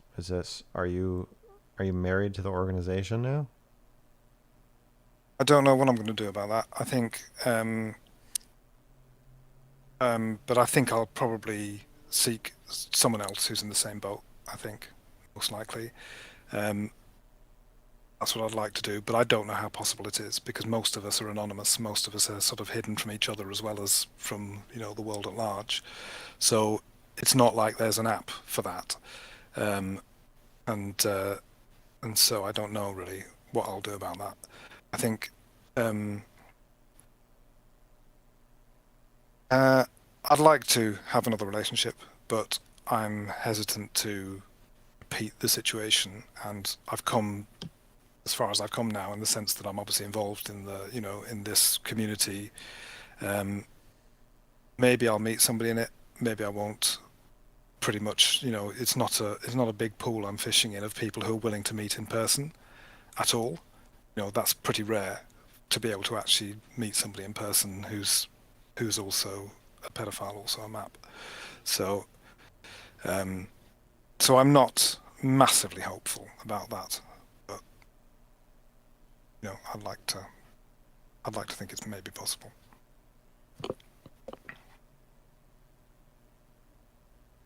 What's driving your involvement with the organization? I would like there to be some of the things that your guys have been saying that there should be. That there should be like books and brochures and answers for people who are very stuck without answers. Um, is true that not a lot of that exists at the moment, and it's really difficult to make the effort to try and make that exist because not only we're not operating in a friendly environment. Okay, even the people who are friendly to us can be unfriendly in certain circumstances, um, and so um, and so I want to somehow meet that challenge. And so I think a lot of us are involved in like publishing resources and publishing links and setting up websites and those sorts of things, so that somebody who's got a question about this, mainly the people who are pedophiles themselves, have got somewhere to go and have got somewhere to sort of that they can ask those honest and difficult questions and actually receive more than silence in return. Um, that's what's motivating me. I think that as a movement, and I guess we are a movement now, specifically of anti-contact pedophiles. Um, and as you've pointed out, yeah, there's masses to learn, obviously. Um, you know, but we have to be careful about who we model ourselves on as a movement. You mentioned earlier before this whole spectre of LGBTQP, we're not seeking to join the LGBTQs, etc., and we're not seeking to pursue the same course that they've gone, um, and we shouldn't, for some of the reasons you've said. And so the question is, well, what is the model for, that we should embark upon, and and how we should present ourselves? Should we be should it be a big mea culpa and a big sort of, yes, we know we're wrong and terrible and evil, but just give us 2 seconds of your time and we'll try to explain? Uh, or should it be a sort of a more robust thing to say, actually very little is understood about this, and people should listen to the experiences that we have, The as their first one. starting point for this. Right. I think it Okay. should be. But I think it should be the first one. You know what I right. think. But you also know that as soon as I've started doing that, you've had someone write to me write to you, sorry, to say, no, no, no, no, those guys, they're pleasing all the normies. They're trying That's cause to, that's because he wants to fuck children. He yeah, actually I wants know, to fuck children. That's why he's saying that. He I know, wants to. He was like, I want to come on and debate you about the age of consent and why it should be I know, abolished. I know, yeah, I know. Right. And so Um, okay, so that's this is something uh conflation that happens a lot. So we pedophilia is referred to as um a sexuality on one hand, another a action, right, erroneously, and yes, then um, I think there is a delusion or belief system aspect to it. So what in reading the argument, I have a lot of pro contact pedophiles comments on my videos and respond to my of course, tweets. So I've yeah, heard a lot of their arguments, hmm and they to me there's a delusional aspect to it. There's seems to be a view that children are much smarter and capable, much more capable than they actually are, and that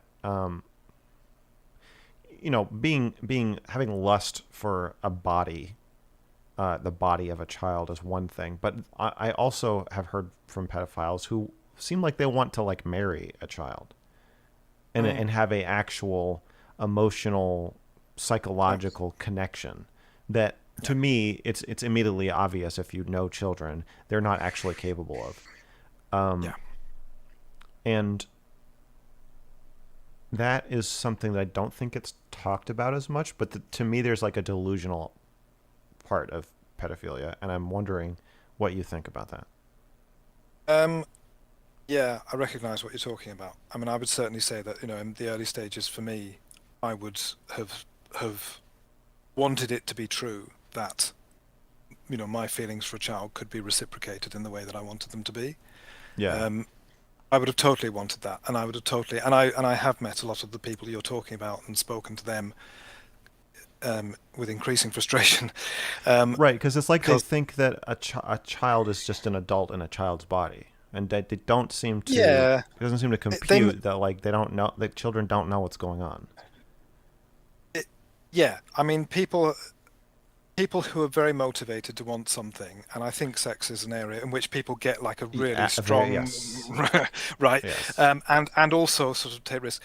Yes, they are going to, and it's this is not just a pedophile thing. This is a human thing, that you want to believe that the person that you are attracted to is going to reciprocate your feelings. Okay, so Um, you see it as a rationalization to convince yourself that you can have what you are lusting after. I think fundamentally that's how I Okay. see that sort of thing. I think it's basically that Th- people if you they might view it as a political stance, as a sort of yes, yeah, and I guess what I'm trying to get at is, do you think that misguided perception of what children are actually is driving some people toward pedophilia, or do you think, as you're saying, it's more of a reverse engineered, like, I know what I want, so what do I have to think in order to make that make sense? I think the second thing happens, and I believe I've seen that happen with other people, and I think that's probably a little bit where I was coming from when I was younger and I was more in that boat actually, because I wanted to have those particular beliefs. I did have those beliefs, Okay, and and I've there's changed my mind. and there Um, there comes with it a kind of debate bro Oh defensive, God, yes, yes, right? yes. Citations everywhere, Yes, like this yes, study says this other study yes, says that, and yeah, it therefore proves, and it therefore proves. And I mean, actually, I might even have been the same person. We get occasional DMs on the Twitter account about people who want to debate about this, and we just don't anymore. Really, it's just pointless. It is like debating sort of someone who's got a religious idea.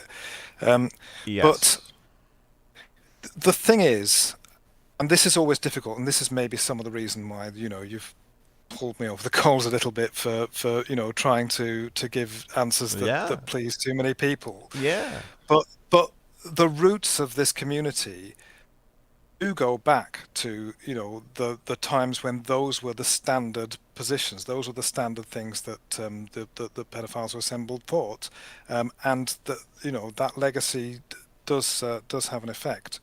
But also, just going back to that point about, like, how does it work? I think there's also, and I think actually in your stream you did before this with, was it Glink?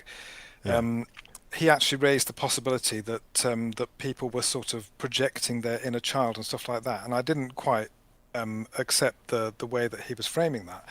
But it is true that some studies have found that among offending pedophiles, there are those who have what you might call like a childlike self-concept, who sort of have Michael what they call Jackson. emotional congruence with children is the academic term, and whereby they effectively see, and I do get that too, and that's applied to me in the past as well, where you Hmm. basically feel yourself like a child, and therefore you view children as your peers, and Hmm. therefore you want to have peer experiences with those children, and I think it takes a certain amount of self-awareness came up in that conversation, Yeah. to be able to sort of second guess yourself on that. So yes, I do think that's true.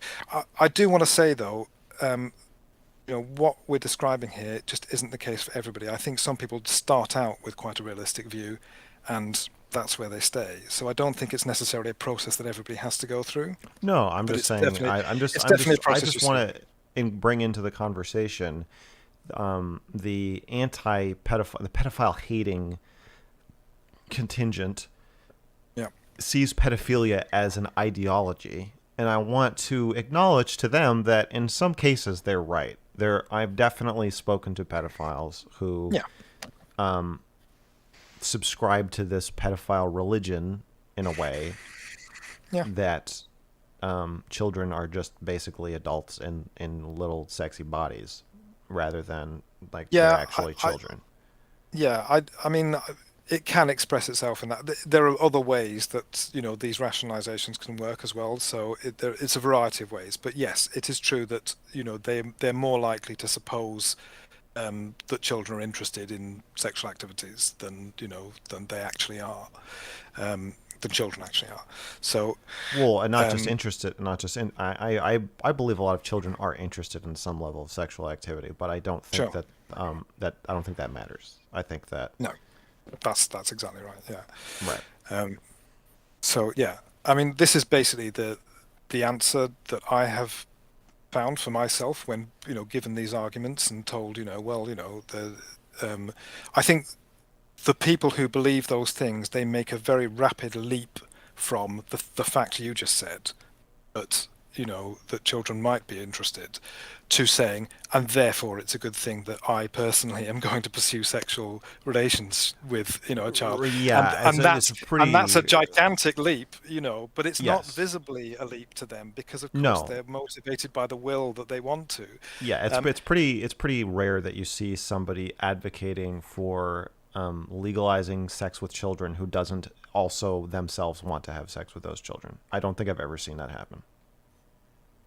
yeah, I would imagine that that's the case in most cases. And I'm not. so that doesn't make. I really want to is not the most compelling argument. No, but of course it can be characterized in lots of ways, but I mean, Um, and it took me a long time, I think, to sort of to think my way out of that, which was what basically made me anti-contact. I actually took, and I did speak to, at that sort of, again, age 21 or 22, I was speaking to some friends who were not pedophiles, and I didn't really know who to talk to about it. Certainly didn't feel like I could talk to a counsellor or anything. So I actually did Yeah. sort of just blurt it out to some people who were friends, but really in retrospect, it was a very stupid thing to do, and unwise. So I and so I got into a conversation with one of those people, and I presented exactly those arguments, and sort of said, and this study and that study, and it's been seen this, and there was a whole book specifically that I was taking all of my arguments from, and that person would, came back on it and knocked me off my perch a little bit, and argued back, and so on, and over time, um, it became clearer to me, partly through sort of the fact that I would sometimes meet kids in my just normal life, uh, and have a chance to observe how they are in The how they reality. are. Yeah, and in a way, the more I got to see that reality, the clearer I got about being anti-contact. Other people would have different experiences, and that's not how they got there. But for me, um, it wasn't a sort of rules-based thing, or as you say, a debate bro type of thing, where it was just like, oh, there's this number of studies on the one hand and that number of studies on the other hand, and I've weighed up all the evidence and objectively come to the sort of anti-contact thing. It was really more of an intuitive process of coming through life experiences and saying, yeah, this is not this would not be a responsible thing to even attempt. There's a perception that many or most pedophiles are abused themselves as children. I don't have stats, but I wasn't. Um, and I know quite a lot of others who weren't. I know some who were, but I don't think, as best I can tell from some of the polls that have been done, probably the prevalence is similar to the general population. Um, Okay. I can't give you a study on that or anything, but certainly from the conversations I've had, I've met enough other pedophiles who weren't sexually abused as children to say that's a significant, proportion anecdotally of the population I've spoken to. Um, and but a lot were. Some people will say yes, that was a factor in in things coming as they are for me, in becoming a pedophile. But I obviously can't say that because I wasn't abused, so there's no way it could have happened. Um, for me, I think it was just something I realised as I went along.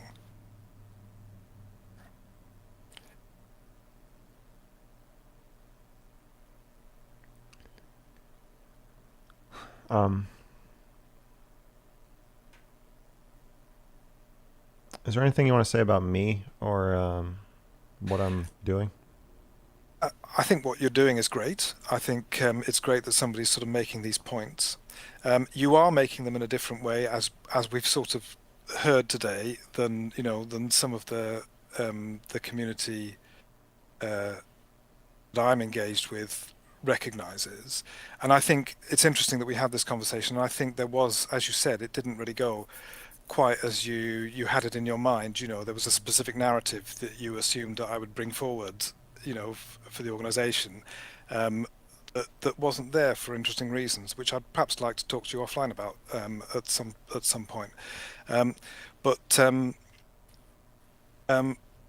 yeah, I think one of the things that is really difficult to do at this stage, and what obviously you're doing right now, is to platform a voice of somebody who is actually a pedophile. It very, very, very, very seldom happens. And when we try to platform ourselves by, using Twitter and so forth, we've been reacted against, and obviously the actual platforms themselves have eventually changed their rules to make it impossible for us to speak about our experiences. So we're at a time when we're buried under a massive, massive rock. It's almost as bad a time as I can remember for that sort of thing. But there are sources of hope, and the fact that we exist is a source of hope, and the fact that we've continued existing for 10 years is a massive source of hope, for a lot of people, me included. And the fact that We being virtuous pedophiles. we being virtuous pedophiles, and yeah, exactly, and the community around that, um, that's That's great. And the other thing that I've seen, which is progress in recent years, is that there is increased academic interest in this. And obviously, a lot of people will know about Alan Walker and A Long Dark Shadow, the book that was published, which resulted in Alan Walker leaving their post at Old Dominion University. You know Alan Um, Walker? no, I not personally. No, I've exchanged a few words, but Alan came to. I don't think it was mainly virtuous pedophiles, but they came to other peer support communities, and that's where they drew their subjects from. So I Yeah. know some of the people who spoke to Alan Walker, and appear in that book. Um, that's a great and important read, I think, for those who are interested in learning more about this topic, because I think it does, in an objective way, it does foreground our voices and our experiences. And again, going back to that 12-step thing that somebody was talking about earlier, um, the book actually attempts to start to apply an idea of like, well, what is the process that the average pedophile goes through, and what are the sequence of experiences which are typical. So realizing they're a pedophile and attempting to come out to other people and seeking help, and then being rejected from help sometimes, and then going forward, and also the alienation part as well, where you might seek help and be rebuffed and then decide that you're not going to do so again. So a lot of that is covered by that book, and I think that's really useful for people to read. It's very difficult, and I think I've learned today, entering this space where it's much more about debate and about challenging and those sorts of things. I suppose the stuff we've done up until now has been about sort of foregrounding the voices, the voices that we have, just because it's so difficult for us to speak otherwise. But we have to be prepared for the discourse and the debate and the skepticism.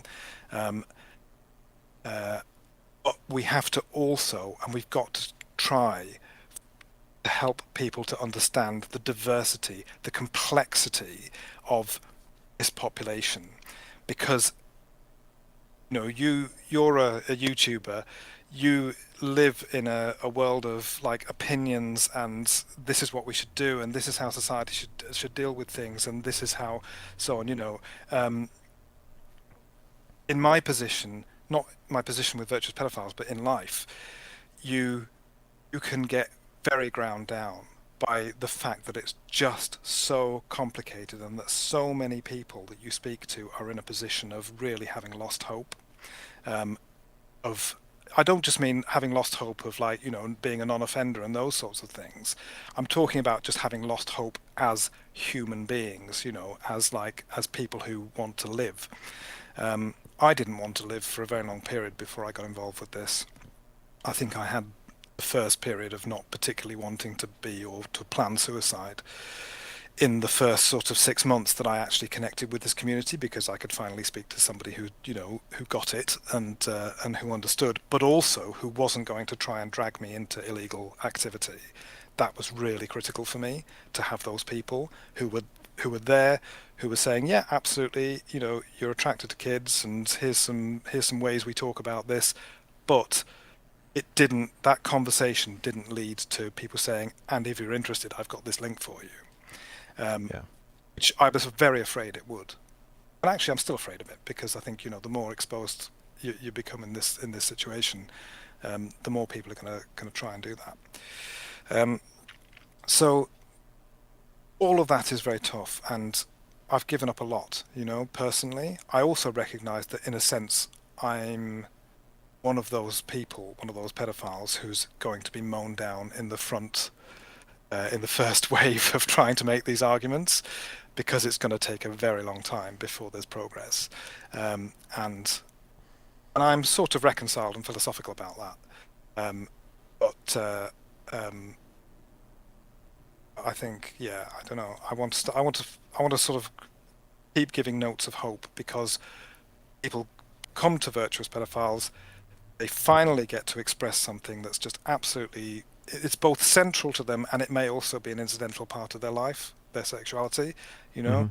it's like in a way, a sexuality is sort of just part of the big mix and the blend of things that make you you and Right, so but on. to other people, But being a to other people, it's pedophile the is the most only important. Yeah. thing, and their most urgent question. Those other people, the people who are even the people who are listening to this stream, their most urgent question is, okay, you're a pedophile. How can we, first of all, priority number one, before we get to anything else, how are we going to stop you abusing a child? That's the way that everybody views you, and I accept that that's the situation we're in, and that's the society we have at the moment, and that's the discourse we've walked in, we're in right now. So that's the reality of it. But I've also got a lot of people who um, who are in the community who are deeply frustrated that before you can even begin a conversation, you've got to put your bona fides out on the thing that you're not an abuser, that you're not a criminal, um, and who are very discouraged by the fact that that is the situation we're in at the moment. Um, it is difficult and it is frustrating, and I know a lot of people who are a lot angrier than me. I think about that situation, who've got a lot less patience in a way with the size of the task that faces us in seeking some kind of, I think, understanding is principally what we're trying to do. I think this, we react so much against the word normalization because for us you don't make a choice for this and you don't get infected with it, and it's not a social contagion. It's it's a reality that we just become aware of in ourselves and that we know is unspeakable. And Somebody, finally, the person who said that you were prevaricating has said that your eloquence has increased, and that that's very nice to hear. and they want to thank you. Well, I appreciate that. I think I think it's an illustration, isn't it, that you, if is that there's so many. I came out with a lot of shields because I already knew you didn't like the word map, and I already knew we were going to have this conversation about the word disorder, and I also knew that probably we were going to lead with those things. Um, and that's just totally not where I want to start the conversation. But I accept that I'm coming on your channel. It's your rules, and we have to That's discuss fucking these things. right. That's Yeah, goddamn fucking absolutely. right. Yeah, but I Somebody else said, wish. "Oh, sorry. Yeah. Is there anything you want to say?" No, no, go ahead. Somebody said, "Happy people help each other and do not harm. Unhappy people harm others. That's why VP exists." Right. Yeah, I might have that put on a mug. Um, you know, it's important, and I think, yeah, I do feel like actually experiencing happiness. That's actually a really good point. I feel like I would say it's probably not an exaggeration to say the first few times I was able to have like frank conversations with other pedophiles, that was a kind of elation. It was a kind of like a hallelujah, And I'm a I haven't gone into it, and I won't go into it now. But I'm a kinky person as well, and there's all kinds of sort of little communities I've been in related to that, and in those I would have experienced a sort of elation at just sort of being seen and accepted and not judged for that. Um, and it really is the same thing. And the other thing I would say is that I went through all of this phase back in the I had my 80s. diaper changed at a fetish party once. Did you? Did you? I I'd, did by a is there, nice. is, I think a 19-year-old girl changed my diaper. oh, I hope it was enjoyable. I Um, mean, it's probably the best diaper change I've ever had. fair enough. Yeah, that's good. The old skills haven't died out. But I was going to say about the 80s. So I mean, I was a teen. I didn't know I was a pedophile until I was about sort of 15, but I knew I was gay at 11. And I came out at school, and this was in the 80s, and I got a lot of shit for it. I took and I had many discussions that were both like this one and more like the ones I've had on Twitter, where people were absolutely piling in and sort of saying, um, and um, that was a formative experience. And I think at that time I was able to get through a process whereby I would speak. Initially, I'd speak about myself. People would have curious questions. They'd ask me about gay things and, how does it feel when, and are you attracted to so and so, and all these sorts of things. And I would Hmm. give honest answers, and their faces would screw up in disgust. And they would, I could tell that I hadn't been asked sincerely. I'd been asked sarcastically, I and see. they were So doing it for a little bit of you've a sensational thrill, you know? you've come to me as a wounded bird. That's what you're we're saying. we're all like that. I We think are. very few of us are not.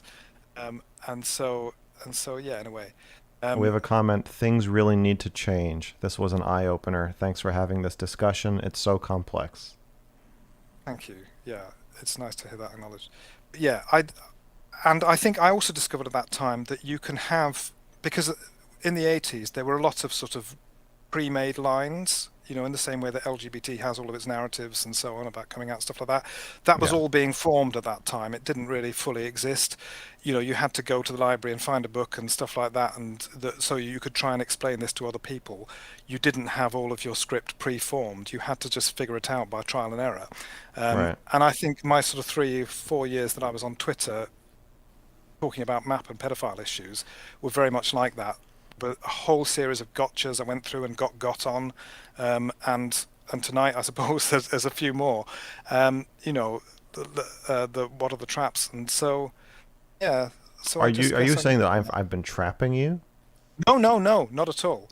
But some of the questions intrinsically that people ask, out of curiosity and out of genuine desire to understand,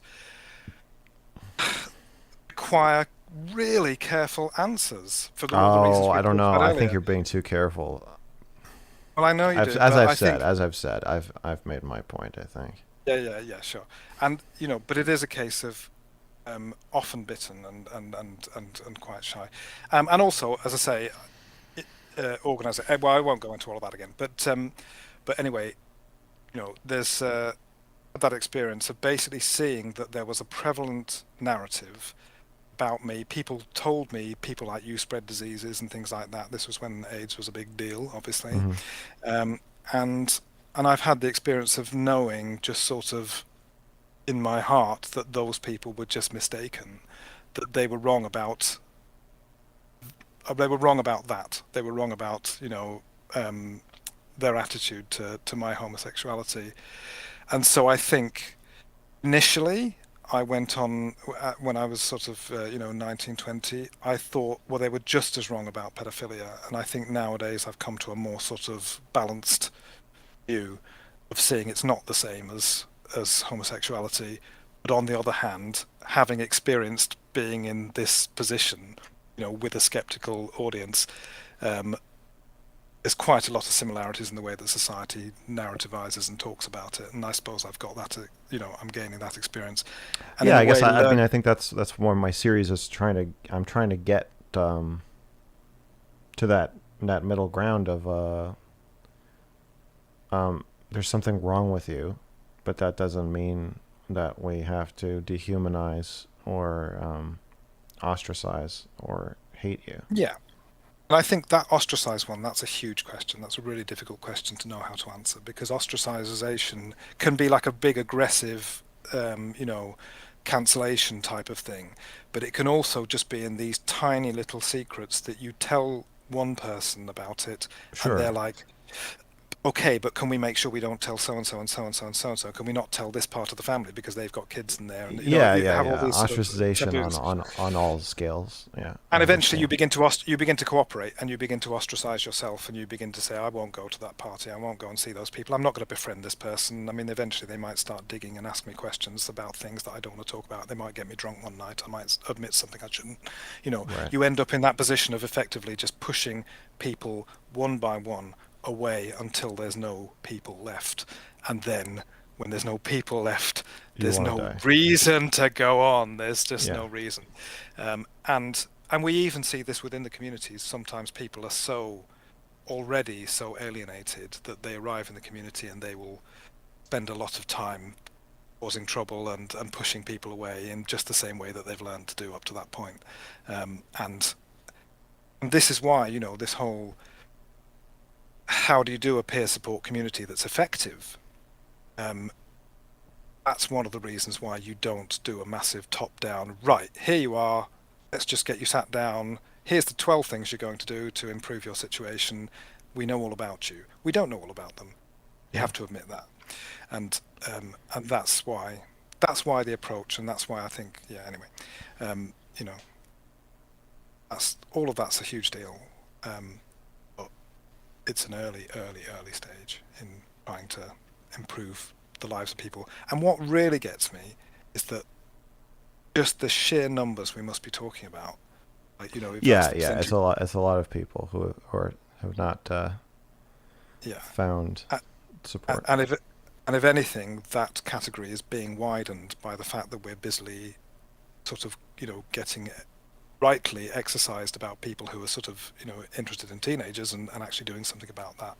Yeah, But the category is widened and widened and widened, and therefore the number of people who are coming to us because because they feel they fancy the wrong people is getting larger.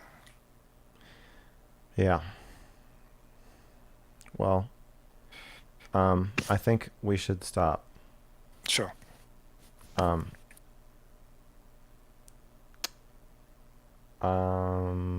if there's anything else you want me to know, feel free to email or DM me on Discord. Sure. As I move through my pedophile narrative journey. Thank you so much for coming. Thank you for listening. Yeah, so thank you for listening. I know I talked a fair bit as well.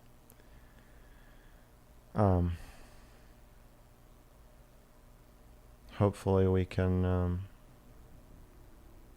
make some progress with this. Yeah, I would hope so. Yeah. Okay. Well, thank you, and I will talk to you later. Yes. All right. Bye now. Okay. Bye.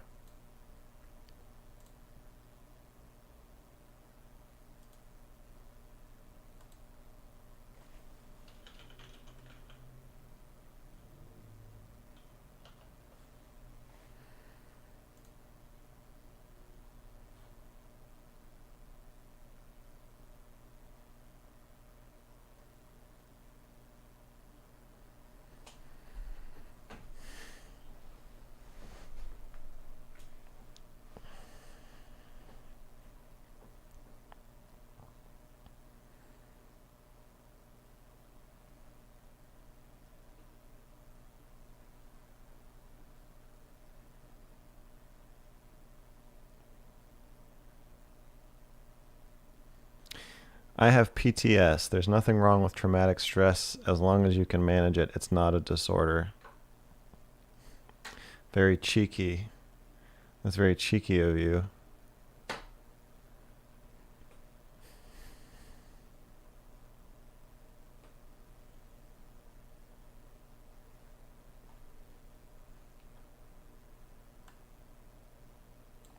Max, you have some really smart and open-minded people in this community.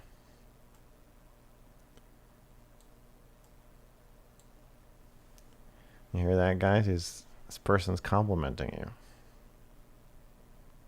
What is PTS? Post-traumatic stress. They were making a joke. They were making fun of our esteemed guest.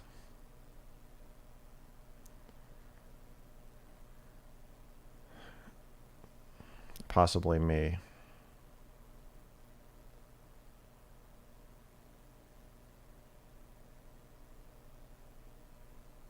We need that diaper story. I'll tell you the diaper story. I was at a fetish party. I think I was by myself. I was just walking around naked. And a 19-year-old girl came up to me.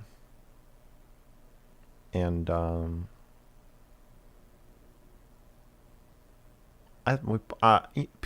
don't know if you've ever been to a fetish party, but people tend to be very boring. So, like at kink events, people want to talk about like traffic, how to get to the place that you're at, how long you've been there, how long you've been in the scene, who you know, who introduced you to it, what you're. It's basically the same conversation over and over and over again with every single person. People are very like uptight in a strange way, and I guess socially awkward. Me being a social butterfly, I just sort of glide around, and at some point she was talking about like what she's into, and she was like, "Can I change your diaper?" And I was like, sure. I wasn't wearing a diaper, but she provided one. If you cannot afford a diaper, the state will provide one for you. And then yeah, I laid down on the table and she powdered me and changed my diaper. And she said, maybe at one point I'll convince you to wet yourself. Maybe someday. And I was like, I don't know. I don't know about that. I don't know. This wasn't that long ago. I think this was like 3 years ago. And I think I was already, yeah, I think it was after I started my channel. Yeah. And we just did that the one time, and I think that was it. I don't think I ever saw her again. But it was nice. Baby powder's nice. Thank you for the $5. I don't want to ostracize, but at the same time, I don't want these people around my children. Yeah. It's tricky because it's like, if it's a spectrum, I guess there's a line on the spectrum where each person wants to, what do you mean around? Taken care of or around at all? At a family picnic? Playing in the ball pit at McDonald's? I think that, I think, I guess I think at some point we have to admit that we are comfortable, or we have to become comfortable with being out in public or being in public situations around people who have weird thoughts about us and our children or whoever. The difference is, so like you're fine with going to like a picnic or going to the beach with somebody who has a foot fetish, right? But if right before you go, the person's like, I love dudes' feet. When I see a dude's feet, I get hard. When I get hard, I go into the bathroom and I jack off thinking about the dude's feet that I just fucking saw. Right? And so then if that person said that to you right beforehand, you'd be like, you'd be like, okay, I'm getting involved in this. So you don't want them around your children, but if you never knew because they didn't do anything or they didn't act weird or they didn't say anything, the only reason you would know that they were a pedophile is if they told you about it, which is already kind of that like making it weird part. So I think that I think part of what you're pointing to is the sense that we need to figure out who the pedophiles are. And I think I'm hoping to, with my series, educate myself and others with the information that pedophilia is only one predictor of child abuse. And it's children are abused all the time by non-pedophiles. And the difference between thinking about something and feeling a urge or feeling feelings and acting on them, even acting on them in subtle ways that are going to make other people feel weird. And this idea that like, if pedophilia is something that is managed and like incorporated into somebody's view of themselves in like a safe way where they're not going to act on it, they're not going to hurt people, but they're also not this like self-hating powder keg. I think we could get to a place where maybe you wouldn't care. If the person's got to a point where they're, reasonably healthy and contained. Yeah. But I understand your discomfort, obviously.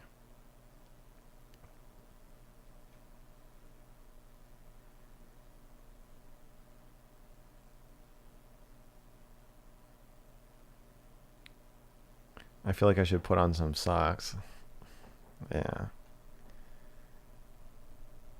Yeah, you better cover up those toes.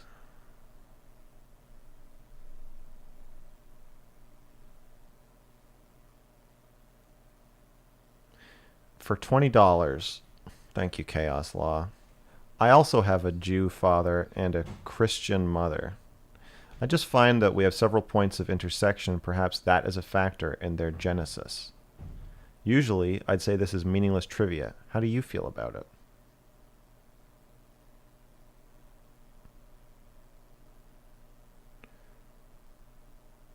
Oh, we have several points of intersection. Did I say interaction? Intersection. You're saying you and I have several points of intersection. Um, to say I have a Jew father is not super accurate. Um, like race wise, but culturally, my father was not raised Jewish, and my grandparents were also not raised Jewish. Even though they're both Jewish, um, they were no menorah, no Passover, no Hanukkah, no Jewish. Nothing. I don't even know the names of. I'm struggling to even like explain how not Jewish I am culturally. So also my mother was not Christian. My parents were both atheists. Um, my grandparents might have been vaguely Christian. I never once heard the word Christ. I never saw anyone go to church.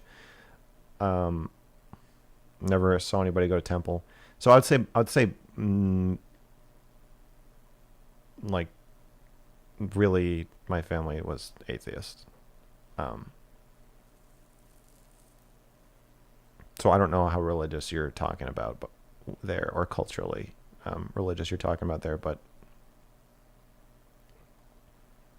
um, yeah, I don't I don't I don't view those. I Other people think about me. This is kind of like being a pedophile. When you like look like a Jew, people think that you being a Jew is a really important part of your like life and identity. It's not something I think about other than when people are talking about how I look, and sometimes when I'm thinking about the Holocaust's effect on my family. Those are probably the only two times, which is also the Holocaust is also just people talking about like your race or your genetics, well, talking about killing you about, but it's not I never think of like the Jewish culture or religion as something that I identify with or care about or that has played a part in my development or whatever. Do I believe in God? I don't believe in God. My parents don't believe in God, and my grandparents pretty sure they didn't believe in God.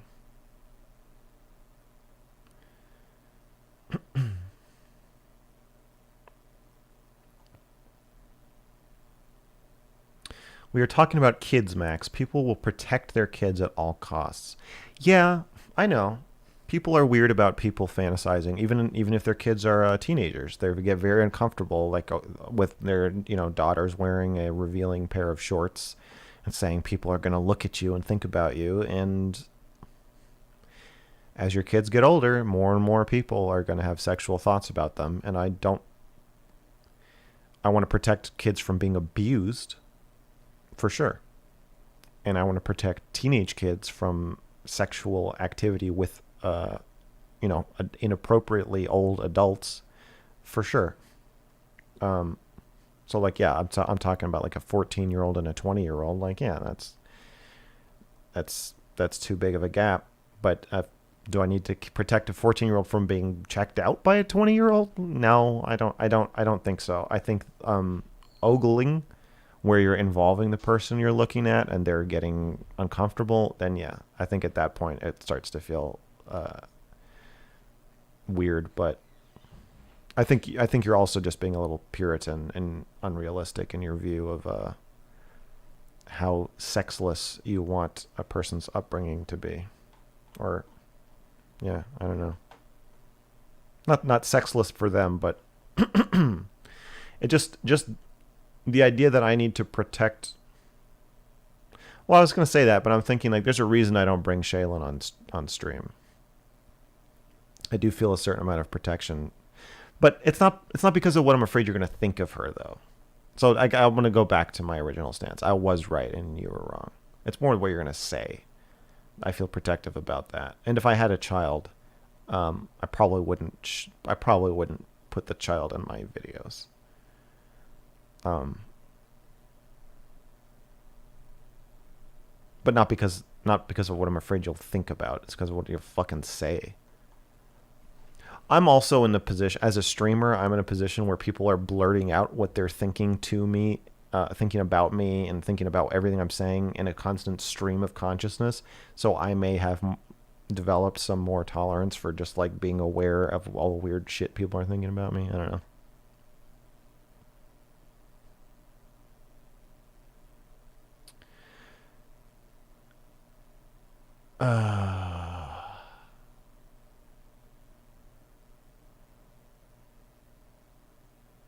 This will be an interesting watch at work tomorrow. Sound on, speakers up.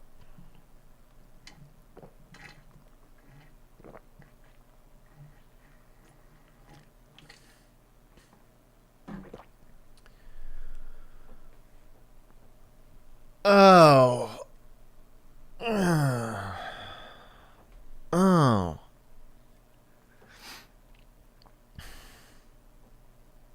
Why not put the child in the video? If he isn't being involved in what's being said, how is that different from someone checking them out? Because they would be involved in what's being said. I'm saying if I had a child and I put them in my YouTube channel, people will fucking talk about the child constantly. People talk about Destiny's Child constantly. And I've never seen him appear on stream. There are a lot of pedophiles in the chat. They're trying to normalize pedophilia as a step on the road to normalizing relations with children. Well, I'm against that. And I'm here to show you that your stupid ideas are dumb and you're wrong. And you just, like the pedophile I just interviewed said, you are rationalizing child abuse because you're horny. You're not because you're smart. That's you being dumb. $20 from Chaos Law. Again, thank you. My pops is also very irreligious. Yes, I do mean culturally, but in the sense that you mentioned last night as to how we are reacted to. I feel like halflings get a particular treatment. Born in Ukraine, raised in Israel. Jews are very touchy and uncomfortable around halflings. That's for sure. Especially if your mother's not Jewish. They are very excited about the part of the conversation where they get to say, "Oh, then you're not really Jewish, are you?"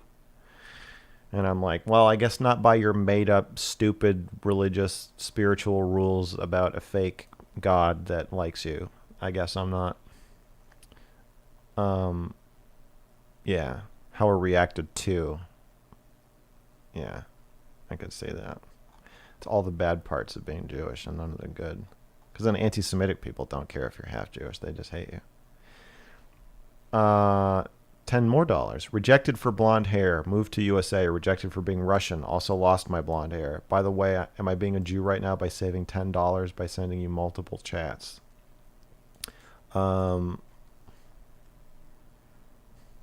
Thank you for your donation. I understand what you're talking about being kind of, I guess just rejected from every single community, and every community.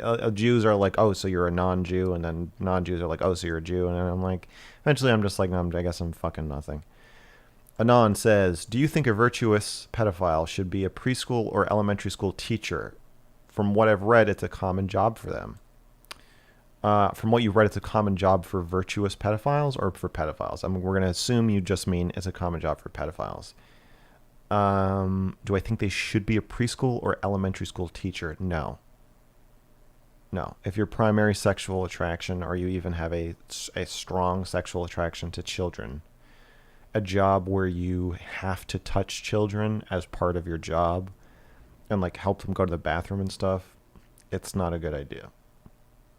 Even if you don't do anything technically illegal, I think that, or abusive, I think that you're still going to, let's put it this way.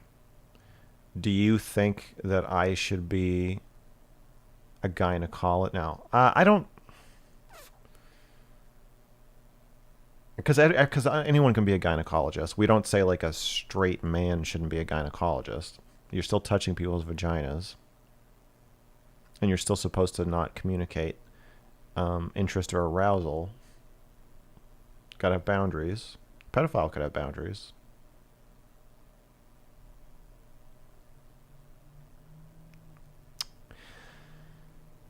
There just aren't that many pedophiles though. So then you're like, if there were enough adults who were not turned on by naked ladies, so that they could just all be gynecologists, would that be ideal? I don't know. Is a lack of sexual interest a good boundary setting tool? Yeah, probably. Here's the problem. If the gynecologist is a little weird towards you, you can make a complaint and go see another one. If your kindergarten teacher's kind of weird towards you, you won't even fucking notice. Or you will subtly notice in some way that like damages and confuses you and then think it's your fault, not be able to tell anyone. I think because kids can't advocate for themselves, then we need to keep pedophiles out of these positions. That was my initial answer. I just kind of wanted to think through whether I really mean that and why I think that. But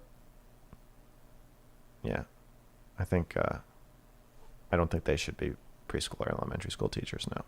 But I do think they should be allowed to go to a movie theater, or a restaurant or whatever. I don't think, or a beach. I don't think we need to keep them out of situations where they are going to internally become excited by children. I think we need to keep them out of situations where that excitement is going to contaminate an interaction with a child, especially if they're supposed to be taking care of them. Some alcoholics are bartenders. They shouldn't be. Yeah, I agree with that.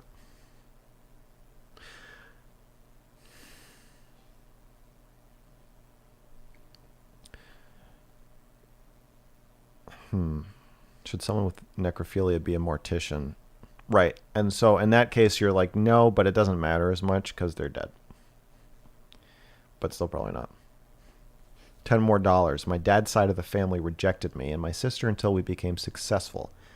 And then that sort of overrode our half status, but by that time, Mom created an internal grudge in me against them. I would say the Jewish side of my family is not really into being Jewish, so I never really. They're not like they're not racist, I guess is what I'm trying to say. I never felt like either side of my family was particularly racist, so I didn't feel racially ostracized from either side.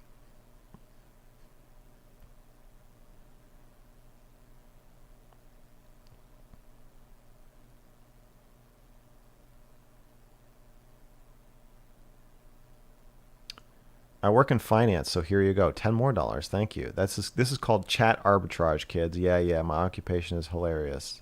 Taxes. I'm not going to make anti-Semitic comments about you. I feel like you're trying to get me to, or you're making them about yourself. I don't think the chat is generally anti-Semitic.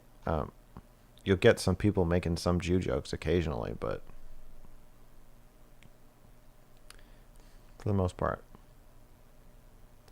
Okay, I see some pro-pedophilia arguments going on here. The age of consent must be changed to when you pass a Calculus 2 course.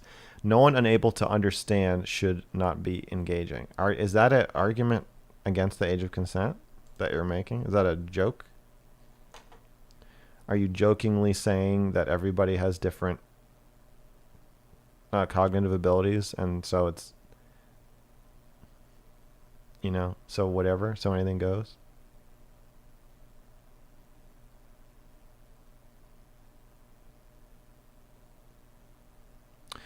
What's the most racist thing you ever saw your parents do?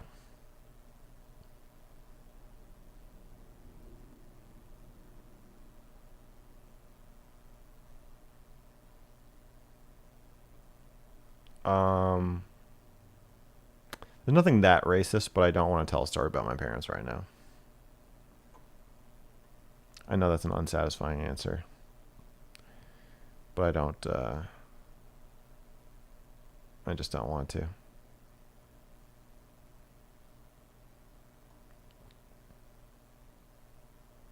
Why can't there be a fairly standard way to approach addiction to abusive material? Yeah, you would. I would think that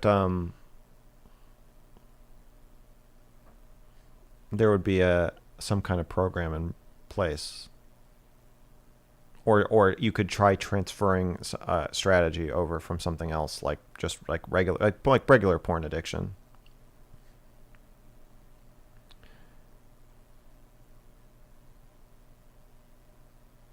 I think he's arguing for a consent test. I think we need to just go by age. I don't think a consent test is a very good idea.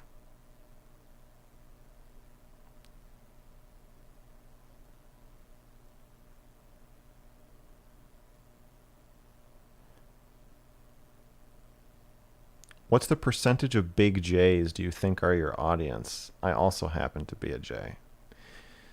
I don't know. There's a lot of anti-Semitic creators, especially creators who are gonna like push against like liberal or progressive narratives or challenge them the way I do. So I imagine I may have a overrepresentation of Jews in my audience who want to hear somebody kind of color outside the lines, but then not be a paranoid psycho. Why do leftist Jews hate Israel? Because they... I think 75% of Jews in the United States are Democrats. I don't know what percentage of them hate Israel or are anti-Israel. I don't think they're anti-Israel, but they're critical of what Israel's doing with Palestine. And that is why, because they think that Israel has racist policies, and their American anti-racist liberal values make them very critical of what Israel's doing. Joe Barbert gave me $5. Thank you. Why do you think people don't have the same emotionally violent reaction and paranoia against potential serial killers as they do pedos? I don't know. It's a good question. Probably because we are all normal people are all a lot closer to wanting to do something, wanting to sexually abuse a minor or sexually interact with a minor in a inappropriate way, and than we are to actually killing somebody. Like if you take an average person and you're like if you're sending a 15-year-old girl on like a bus ride at night, you're much more afraid that she is going to be groped by somebody or something than she's going to be murdered. I just think that serial killing is just so far outside the norm of what the average person experiences. So I think that we're sort of collectively... You also can't kill somebody over the internet, whereas you can sexually abuse somebody over the internet. So I think we're all just kind of reacting to the ability of ourselves to do this, or people we know, and in its commonness. And I think we're trying to use shame as a preventative tool. I don't know how well that works. I don't think it works that well, but I think that is like an instinctive thing that we're doing.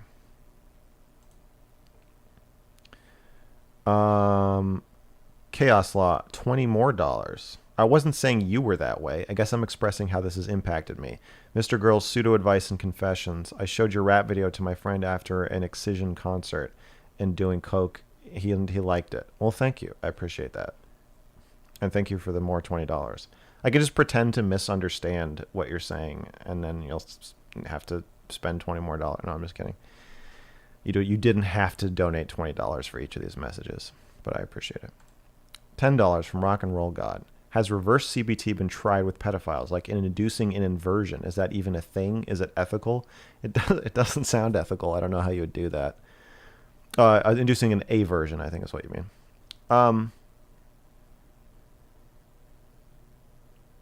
Yeah. I think figuring out what makes people into pedophiles. They're saying it's genetic.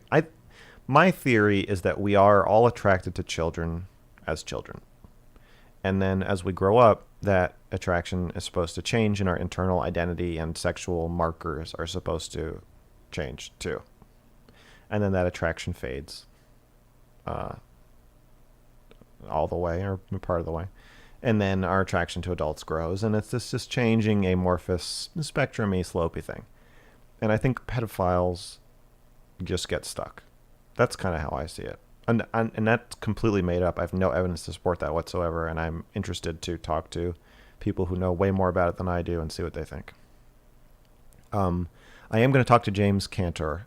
Dr. Cantor has responded to my DM, and we are planning a interview in next month so that I can ask him some of these questions.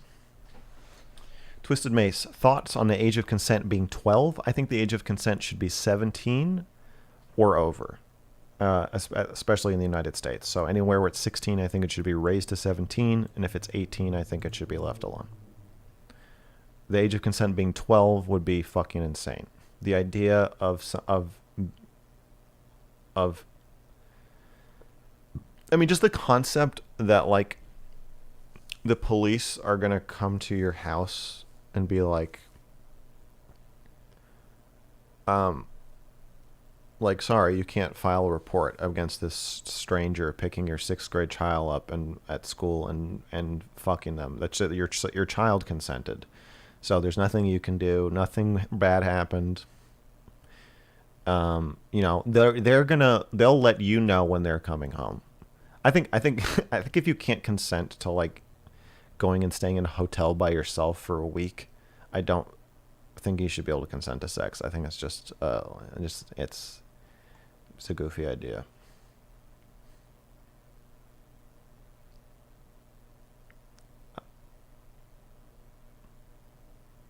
I don't think that hypothesis makes sense. Children being sexually attracted to children would make no sense from an evolutionary point of view. Okay, I don't understand. I was saying that assuming that all of us have been children, so we all knew that we had crushes on and were attracted to our classmates. You sound to me like you're an alien. So either I was a horny little freak, or you have some explaining to do.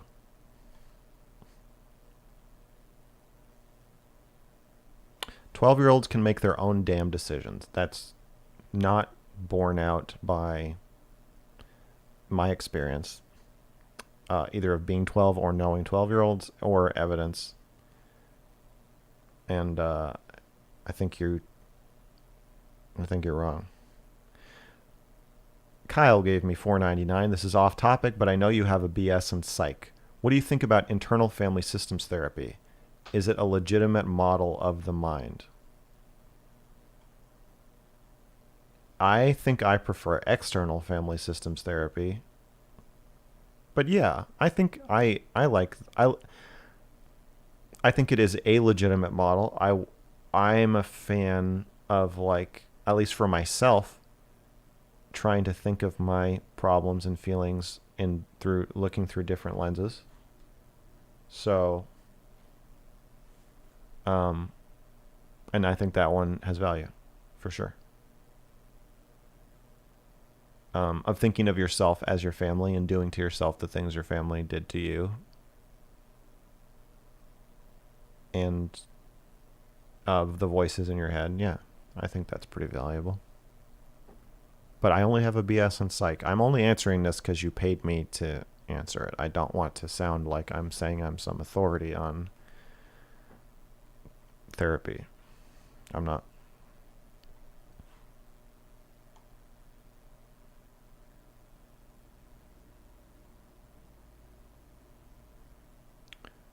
Did Bly Reed say anything about Matt's Map Support Club chat? No. Thoughts on lowering the age of consent to 3? I'm against that. Girls reach their maturity around age 15. They don't evolve past that age. Well, physically, maybe. Mentally, yeah, they do. They do. To everyone asking what we think about the age of consent being 12, it's bad, not good. Yeah, that's true. Word.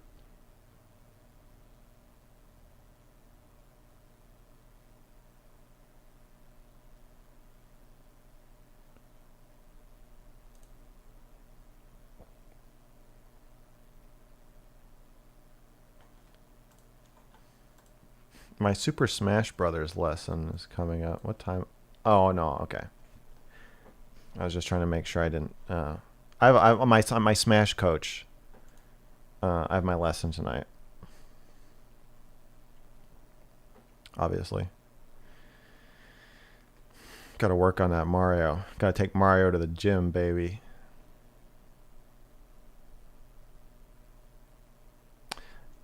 Basically, a fertile female. Okay, see, whenever somebody starts a sentence with fertile female, the first thing that they're trying to do, this is the debate bro shit I'm talking about. I'm not trying to call you out particularly, but I might incidentally.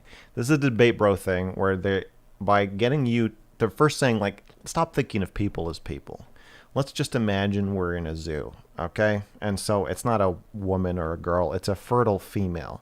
And it's like I can already feel you trying to peel the layers of society away from how I think of everything, and using a biologist's lens to answer a question about human psychology. Like, just because your body can do something, that means your mind can also do it. Or just because your body can do something means you can do it safely or healthily, or that it's the best way to do it. Like, just because something can fit in my mouth means I should put it in. I don't agree. I just don't agree with that. All through humanity's past, that was just common knowledge. Yeah, a lot of things are common knowledge, and that are not true and are not the best way to do things. That's why human culture and society and civilization changes. So just saying we used to do something a certain way, can we please go back to doing it because I'm fucking horny, is not a compelling argument.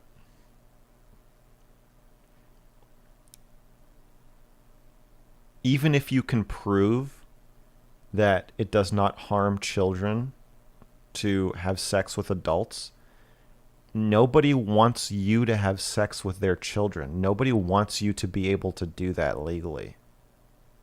No one sends their 10-year-old to school or 13-year-old to school or 15-year-old to school and wants some guy to show up in a car and put them in the seat with some ice cream and then fuck them. Nobody wants anybody else to be able to do that with their kids. So all scientific arguments can just be swiftly dismissed unless you're trying to convince people that people don't even want you to fuck their 18-year-old kids. So there's just no way, there's no reason to, it's just a losing argument. You should just say that you really want to, or that you think children really want to.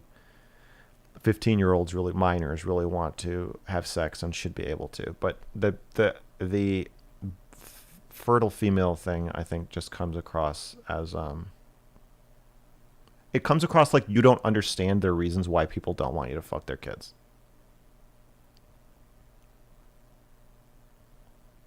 What else am I supposed to call females? Girls or women? I think if you're talking about a sociological thing, okay, age of consent, like I know that you can, I know 15-year-olds can physically have sex. We don't need you to point that out. If you're trying to lower the age of consent, you need to create a link between the biological truth and the sociological or psychological truth. You need to address how these two interact. And when you start referring to somebody as a fertile female, it just tells me you are just saying, let's ignore psychology and sociology and let's just stick to biology.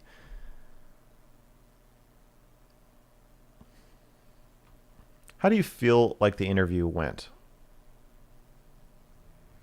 I felt a little conflicted about how much to call him out. I know he's in a vulnerable place, but he's also offering himself up as the spokesman for this organization, in a sense. So I also think that ultimately it's going to hurt his cause and hurt him and hurt me. It's going to hurt both of us if I don't push back. So I felt like I was cornered a little bit into having to say, like, dude, this conversation is not just about pedophilia. It's about messaging about pedophilia. We're having a meta conversation about conversations. And so I can't really let you be that evasive, especially on really, really points that are really concerning to people that would be really easy to dismiss. So yeah, I feel bad in arguments like that because I don't want to win totally and make him feel like, oh shit, yeah, I shouldn't have said that. But on the other hand, I'm like, you just say 18. When people ask, what does virtuous pedophiles think the age of consent should be? We think it should be 18. And the idea that somebody's going to be like, oh, so you want to have sex with an 18-year-old? You'd be like, I mean, you can be like, yeah, I'm a pedophile. Yes. What you're like, just the idea that he's afraid that people are going to accuse him of wanting to have sex with an 18-year-old, that's the least of his problems. So I would just be really blunt, really and short and concise. So I know I got sidetracked into, but I don't know if it was sidetracked. I feel like that's part of what the conversation's about in the first place. So, and how do I feel? I felt guilty about that, but I also felt like I was going to lose my shit if I didn't say anything. And I felt like I want to help him, and I want to help kids, and I want to help pedophiles. So I was trying to do my best, but it was a bit messy. It didn't go how I wanted it to go. Not exactly. That is for sure.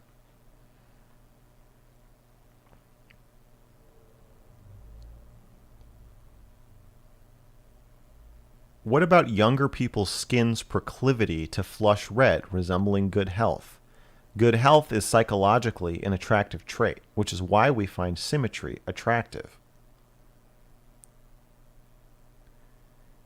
The idea that you are biologically supposed to fuck kids, and so therefore we should all just adjust our horrified feelings about it and ignore strong evidence that it's not good for kids when you do that is insane. It just doesn't make sense. It's like saying kids should fly fighter jets because they have good eyesight.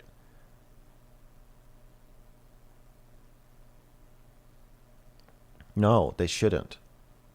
Just because you can zero in on one weird, esoteric, biological argument doesn't I guess I don't know. I feel like it's like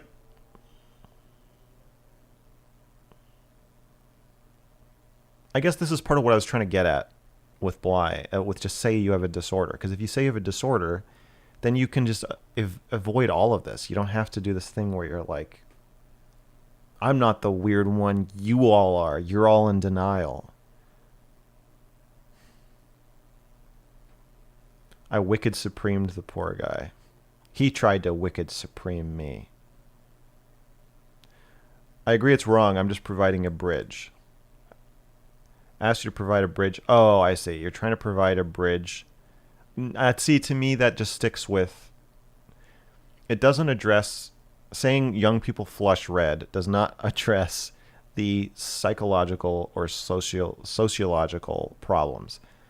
And I think most people, when it comes to something like lowering the age of consent to like 14, most people don't have a biologically rooted argument against that. That's not the problem. The problem is that it is psychologically damaging for the youngling and sociologically like horrifying.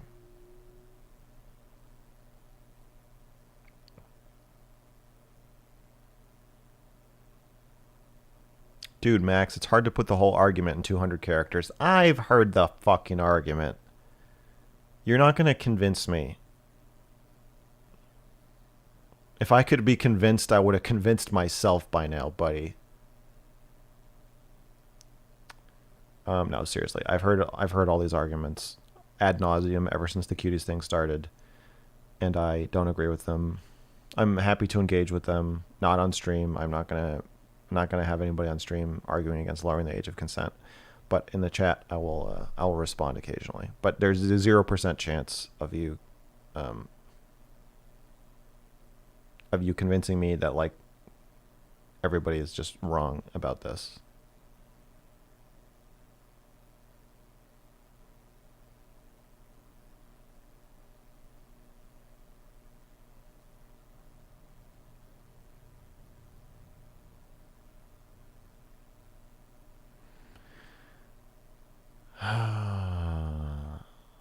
Maybe their skin is so smooth so they can later stretch into adult form. Yeah, that makes sense. You can make counter arguments to all of these things, or like we're supposed to like the way kids look in a way where we want to protect them. So, like kittens.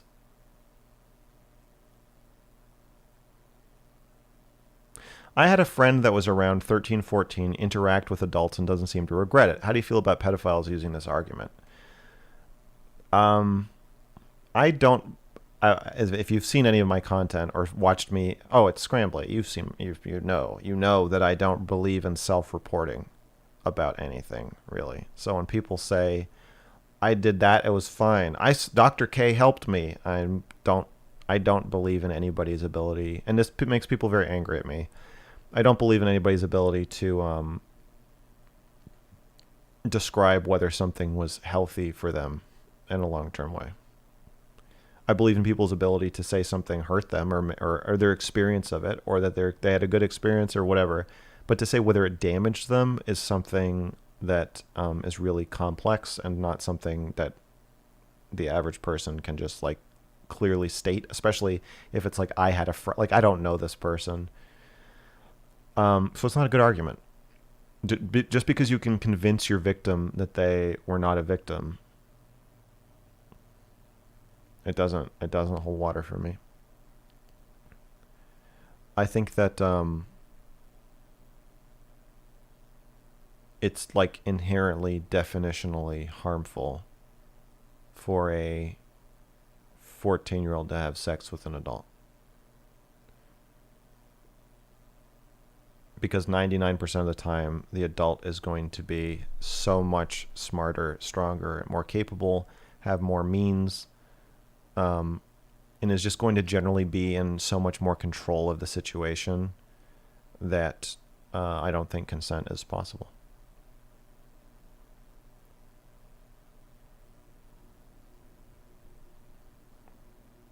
And the fact that it's illegal and this person wants it so bad that they're willing to risk their lives to get it just makes it more pathological seeming and more rapey and more damaging and more weird.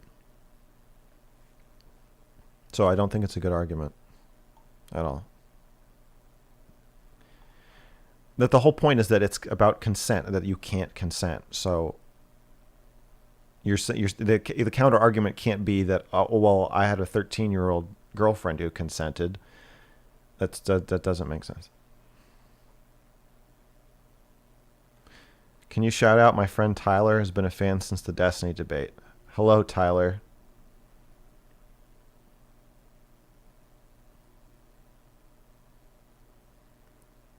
I think it comes down to instilling personal empowerment and autonomy. The more complex the society, the longer it takes. Technology destabilized the process, and that's why the recent turmoil. Sorry for repeating, just hoping Mr. Girl will see my comment. I see it. I see it.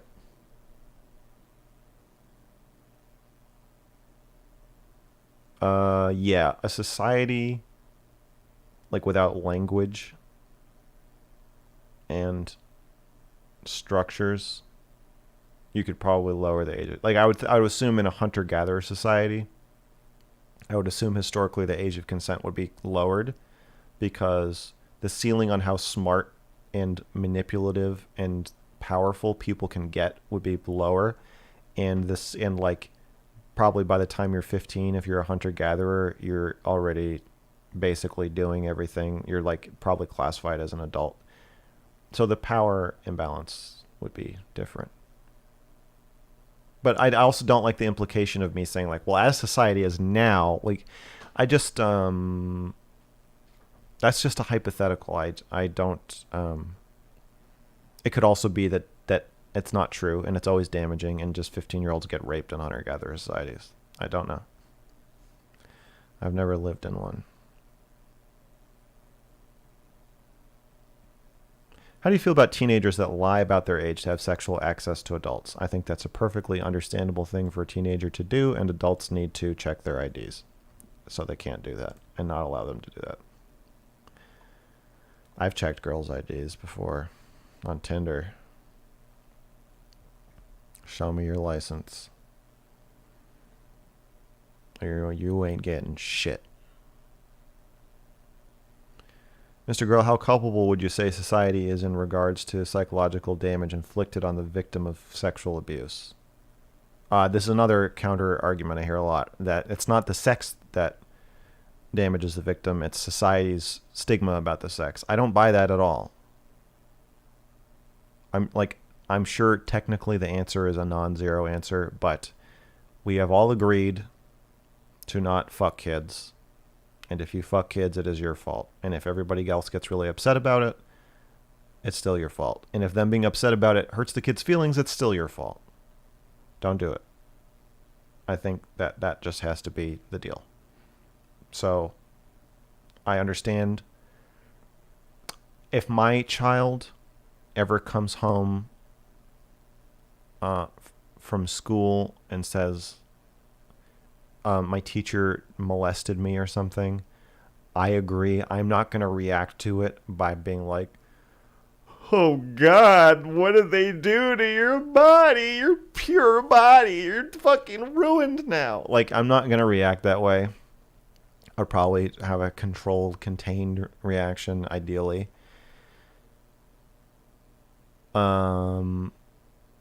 But would it be my fault that if she was damaged by my reaction? No, the teacher shouldn't molest the child.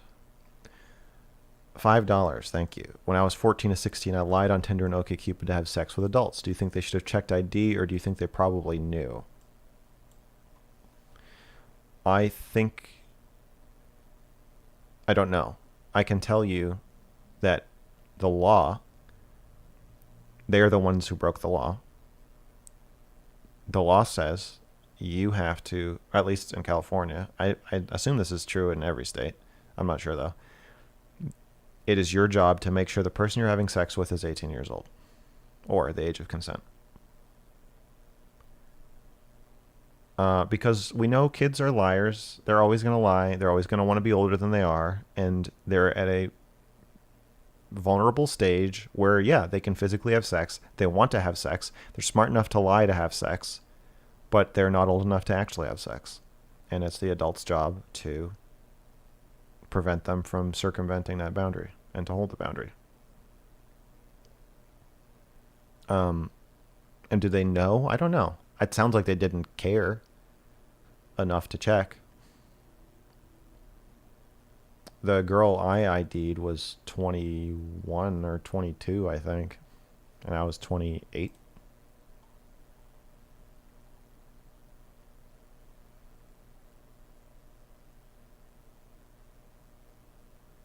If you feel the need to check their ID, you're in the wrong already. Oh, she was black. I don't know if that clears things up. It's hard to tell how old a black girl in her mid to early 20s is.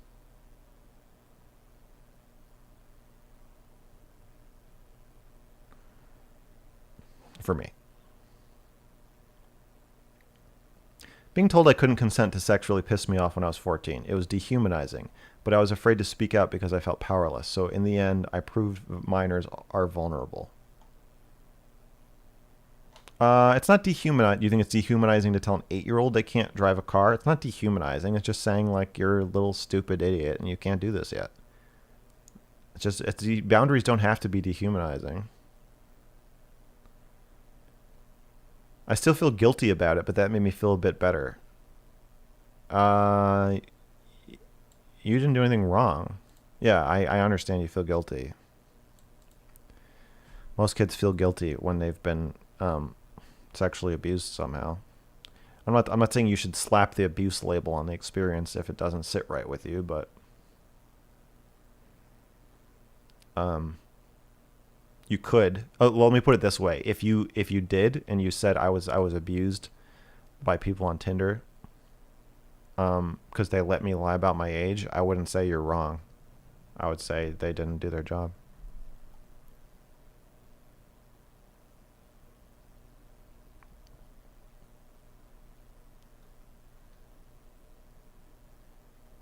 Why do so many people say that the pedophilia can be solved with bullets? Does the sentiment prevalent among conservatives scare you?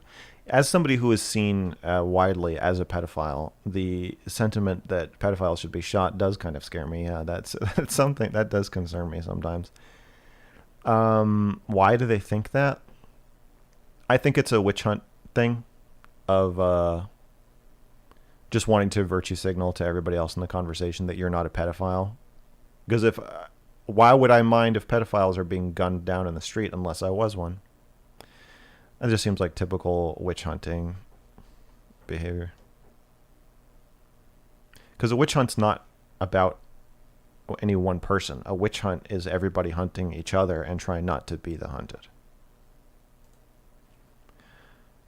Jord, not gonna lie, sitting in a dark room, talking in hushed tones about minors is a bold aesthetic. Debate or nah? Oh, it's you. I think nah. For now. I don't really set debates up on stream. But thank you for the donation.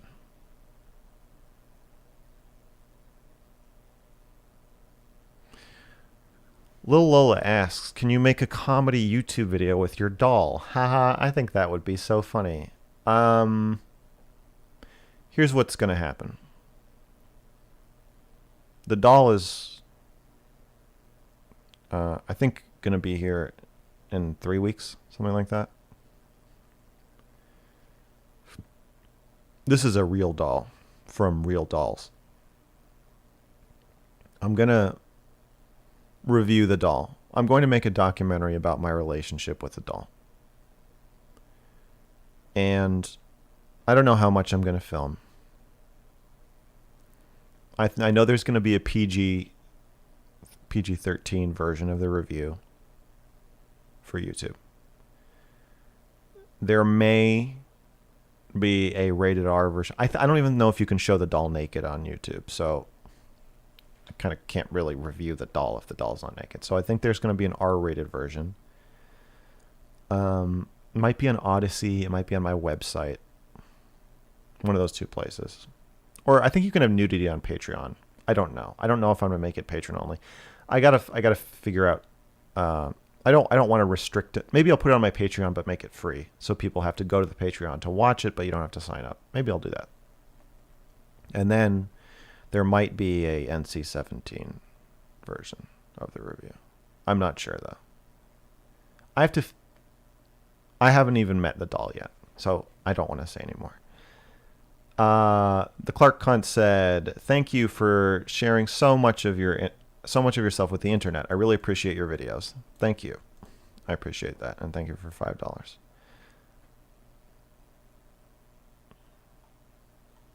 $2 said, "Go on a double date with Destiny."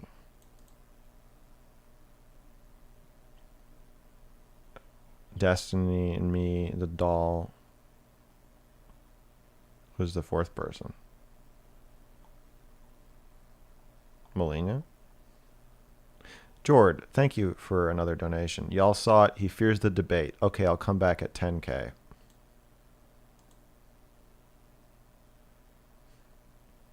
Thank you.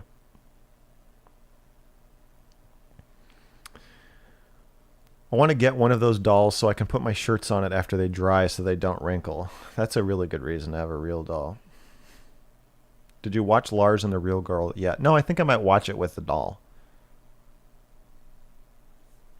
I'd love to hear your thoughts on age play. If you think it normalizes the sexualization of children, even between consenting adults, I think age play is that descriptor is exclusively referring to consenting adults.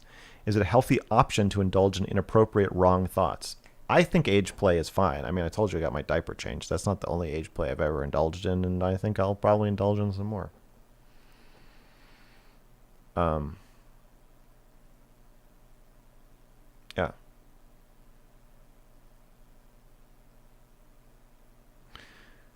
I think it is a healthy. I think it's a healthy option. Yeah, I think I think it's okay to indulge in weird fantasies between consenting adults. I'm sure it could become addictive and destructive at some point, like anything. But on its face, no. What is your sexual orientation? I reject sexual orientation labels. So I don't have one. I can tell you that I have hooked up with men and women, but I've only ever seriously dated women. And make of that what you will. You want to call it heteroflexible? You want to put a name on it? Bisexual? I don't fucking care. I don't like sexual orientations because it's me predicting what I'm going to do later too. And I don't fucking know what I'm going to do. And then I have to change it, which is humiliating. So I would just say, I don't think it's a good idea for us to label ourselves like that.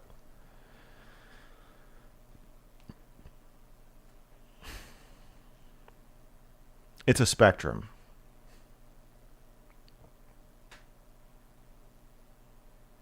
Do you think Jord is being manipulative with his super chats?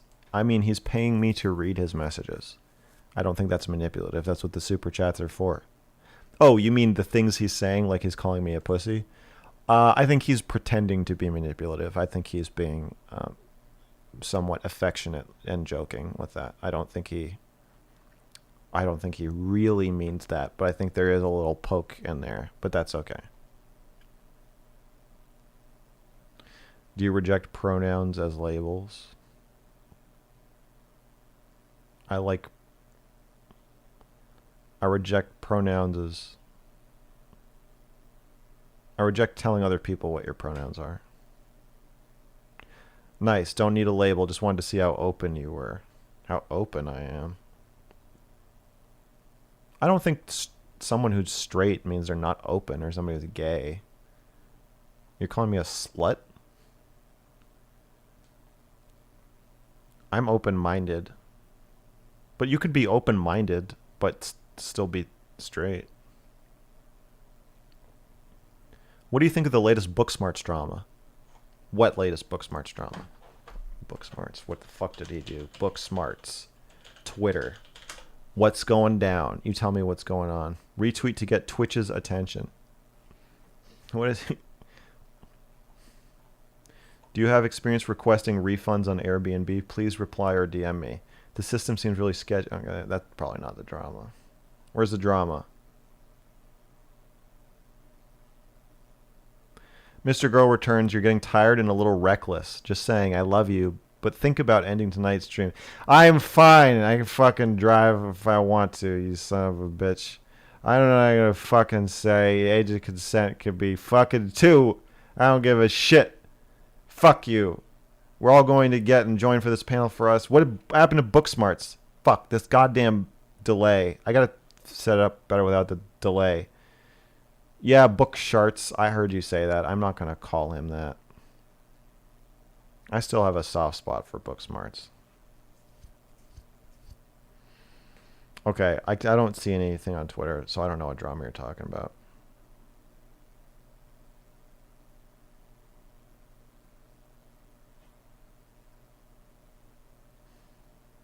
If you don't say the N-word in private, I don't trust you. Oh, did he say that? I say the N-word to myself in private, but just as like the colloquial way, like dude, you know? I've never used it to actually assail the character of a black person, though, even in private. but as a word. I said the N word on my rap album twice. I've said the N word in public. I've said the N word in a YouTube video too. Oh, Jord is back. Thank you. What do you think has more of an impact on someone's sexuality, genetics or environment? Studies suggest genetic triggers for promiscuity, but homosexuality appears to be I'm not gonna read this.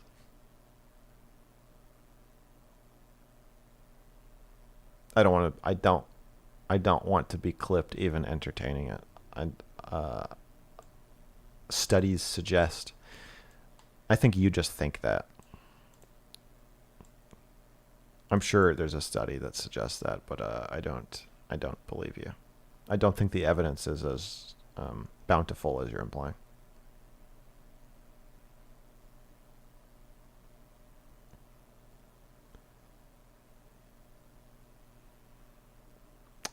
Oh yeah, Booksmart says Cherry wasn't black enough to say the N-word. Right. Well, he was saying other black people would say she's not black enough. I don't know if that's a controversy. It's kind of funny. I mean, I don't know if it should be a controversy. I guess Twitch is very sensitive. It's you'd think Mr. Optics would know not to say that. That's controversial that he thought that was a good idea to say. That's kind of weird. Oh, certain truths can't be spoken. Yes, I hypocrite. I'm so afraid of saying what I think.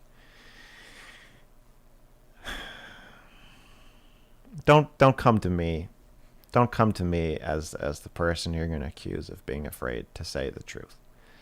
I just disagree with you.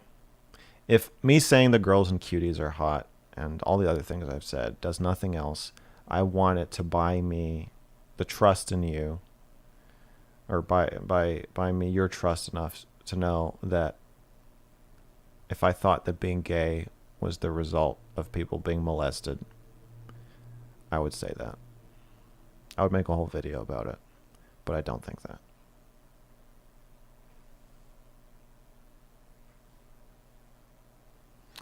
The evidence does not suggest what he's claiming. Yeah, I know.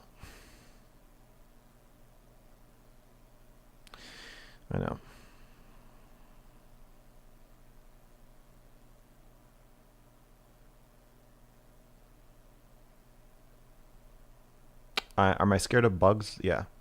I don't like bugs. I don't want to debate. I don't want to debate these topics. It's because it makes it seem like I think that you might have a point, but I don't. I don't want to. Also, because it's a kind of topic that requires just a lot of reading research studies, and I don't have faith that most people have the ability to do that. So I'm more interested in debating philosophical or views, how things should be or how we personally see things. I'm not as interested in debating scientific realities. Thank you, Mr. Hypocrite. I appreciate you giving me the benefit of the doubt. It could lead to it. I believe that is why I am gay.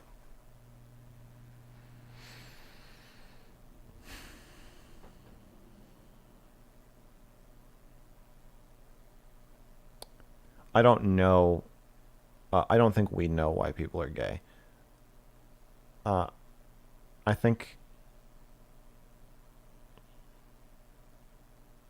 I'm very turned on by men, and all my sexual abuse was at the hands of women, so it doesn't comport with my personal experience. Tegan Baggins gave me 666. My boyfriend won't stop playing Cookie Clicker because of you, so thanks. Also, I love your content. The world needs more people like you. I am sorry about Cookie Clicker for anybody who started playing it because of my review. I told you not to. I knew that you were going to do it anyways, and I did it anyways. I'm a piece of shit, and I deserve all the blame. But thank you for your note.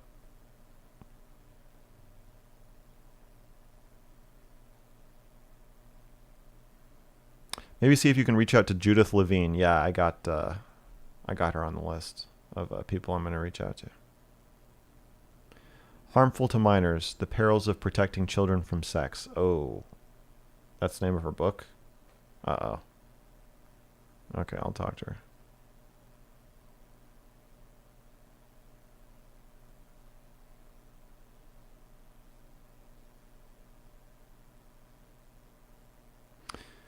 Do you think people find the word blacks more offensive than saying black people instead? Yes, 100%. Don't say blacks if you are trying to not offend people. I think only when you're talking about demographic or like census data so much that it becomes cumbersome to say people every single time. I think then you can say blacks and whites. But in general, I would agree that it should be avoided if you're trying to not offend people. Could you reach out to Barack Obama? I would love to interview Obama. Brittany Simon, I think it's going to be another month or more because I've got a lot of shit. You managed to find any more Russia-Ukraine experts willing to interview with you? I have someone who is a anonymous source who is in a good position to talk about it and who I want to be a non-anonymous source, and they're checking with the people who would tell them whether they should or shouldn't do that. And I'm hoping that they can, but yeah, I don't know.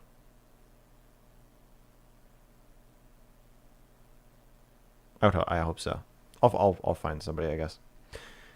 It is over. Yes, this is the end of the stream. You missed it. Yeah. Oh yeah, somebody asked if I like YouTube or Twitch better. I like the raids on Twitch. I like the sense of I like sending people to Stardust at the end of my stream. I don't know. It's just a fun thing that I can't do now. So I miss the community aspect, and I think I hate Twitch for banning me, and I hate them for not letting banned people go on other people's streams. It feels shitty to have built some relationships that now I just can't stream with these people. It's kind of sick. I didn't fix the delay. There's still a huge delay. I'll fix it after this stream. All right. Thank you all. My next stream will be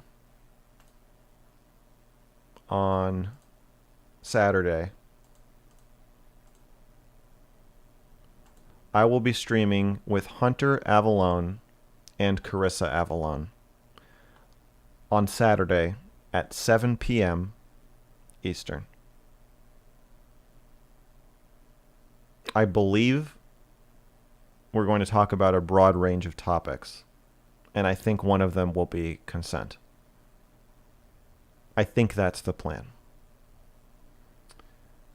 I'm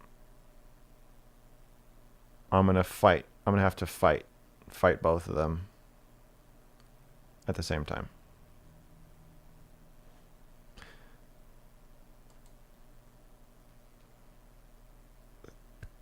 Still no word from Twitch on why they banned me. No word from Twitch. No email. No nothing.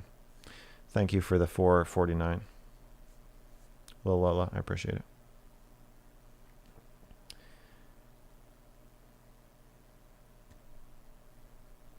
Take care. Go watch Stardust on Twitch.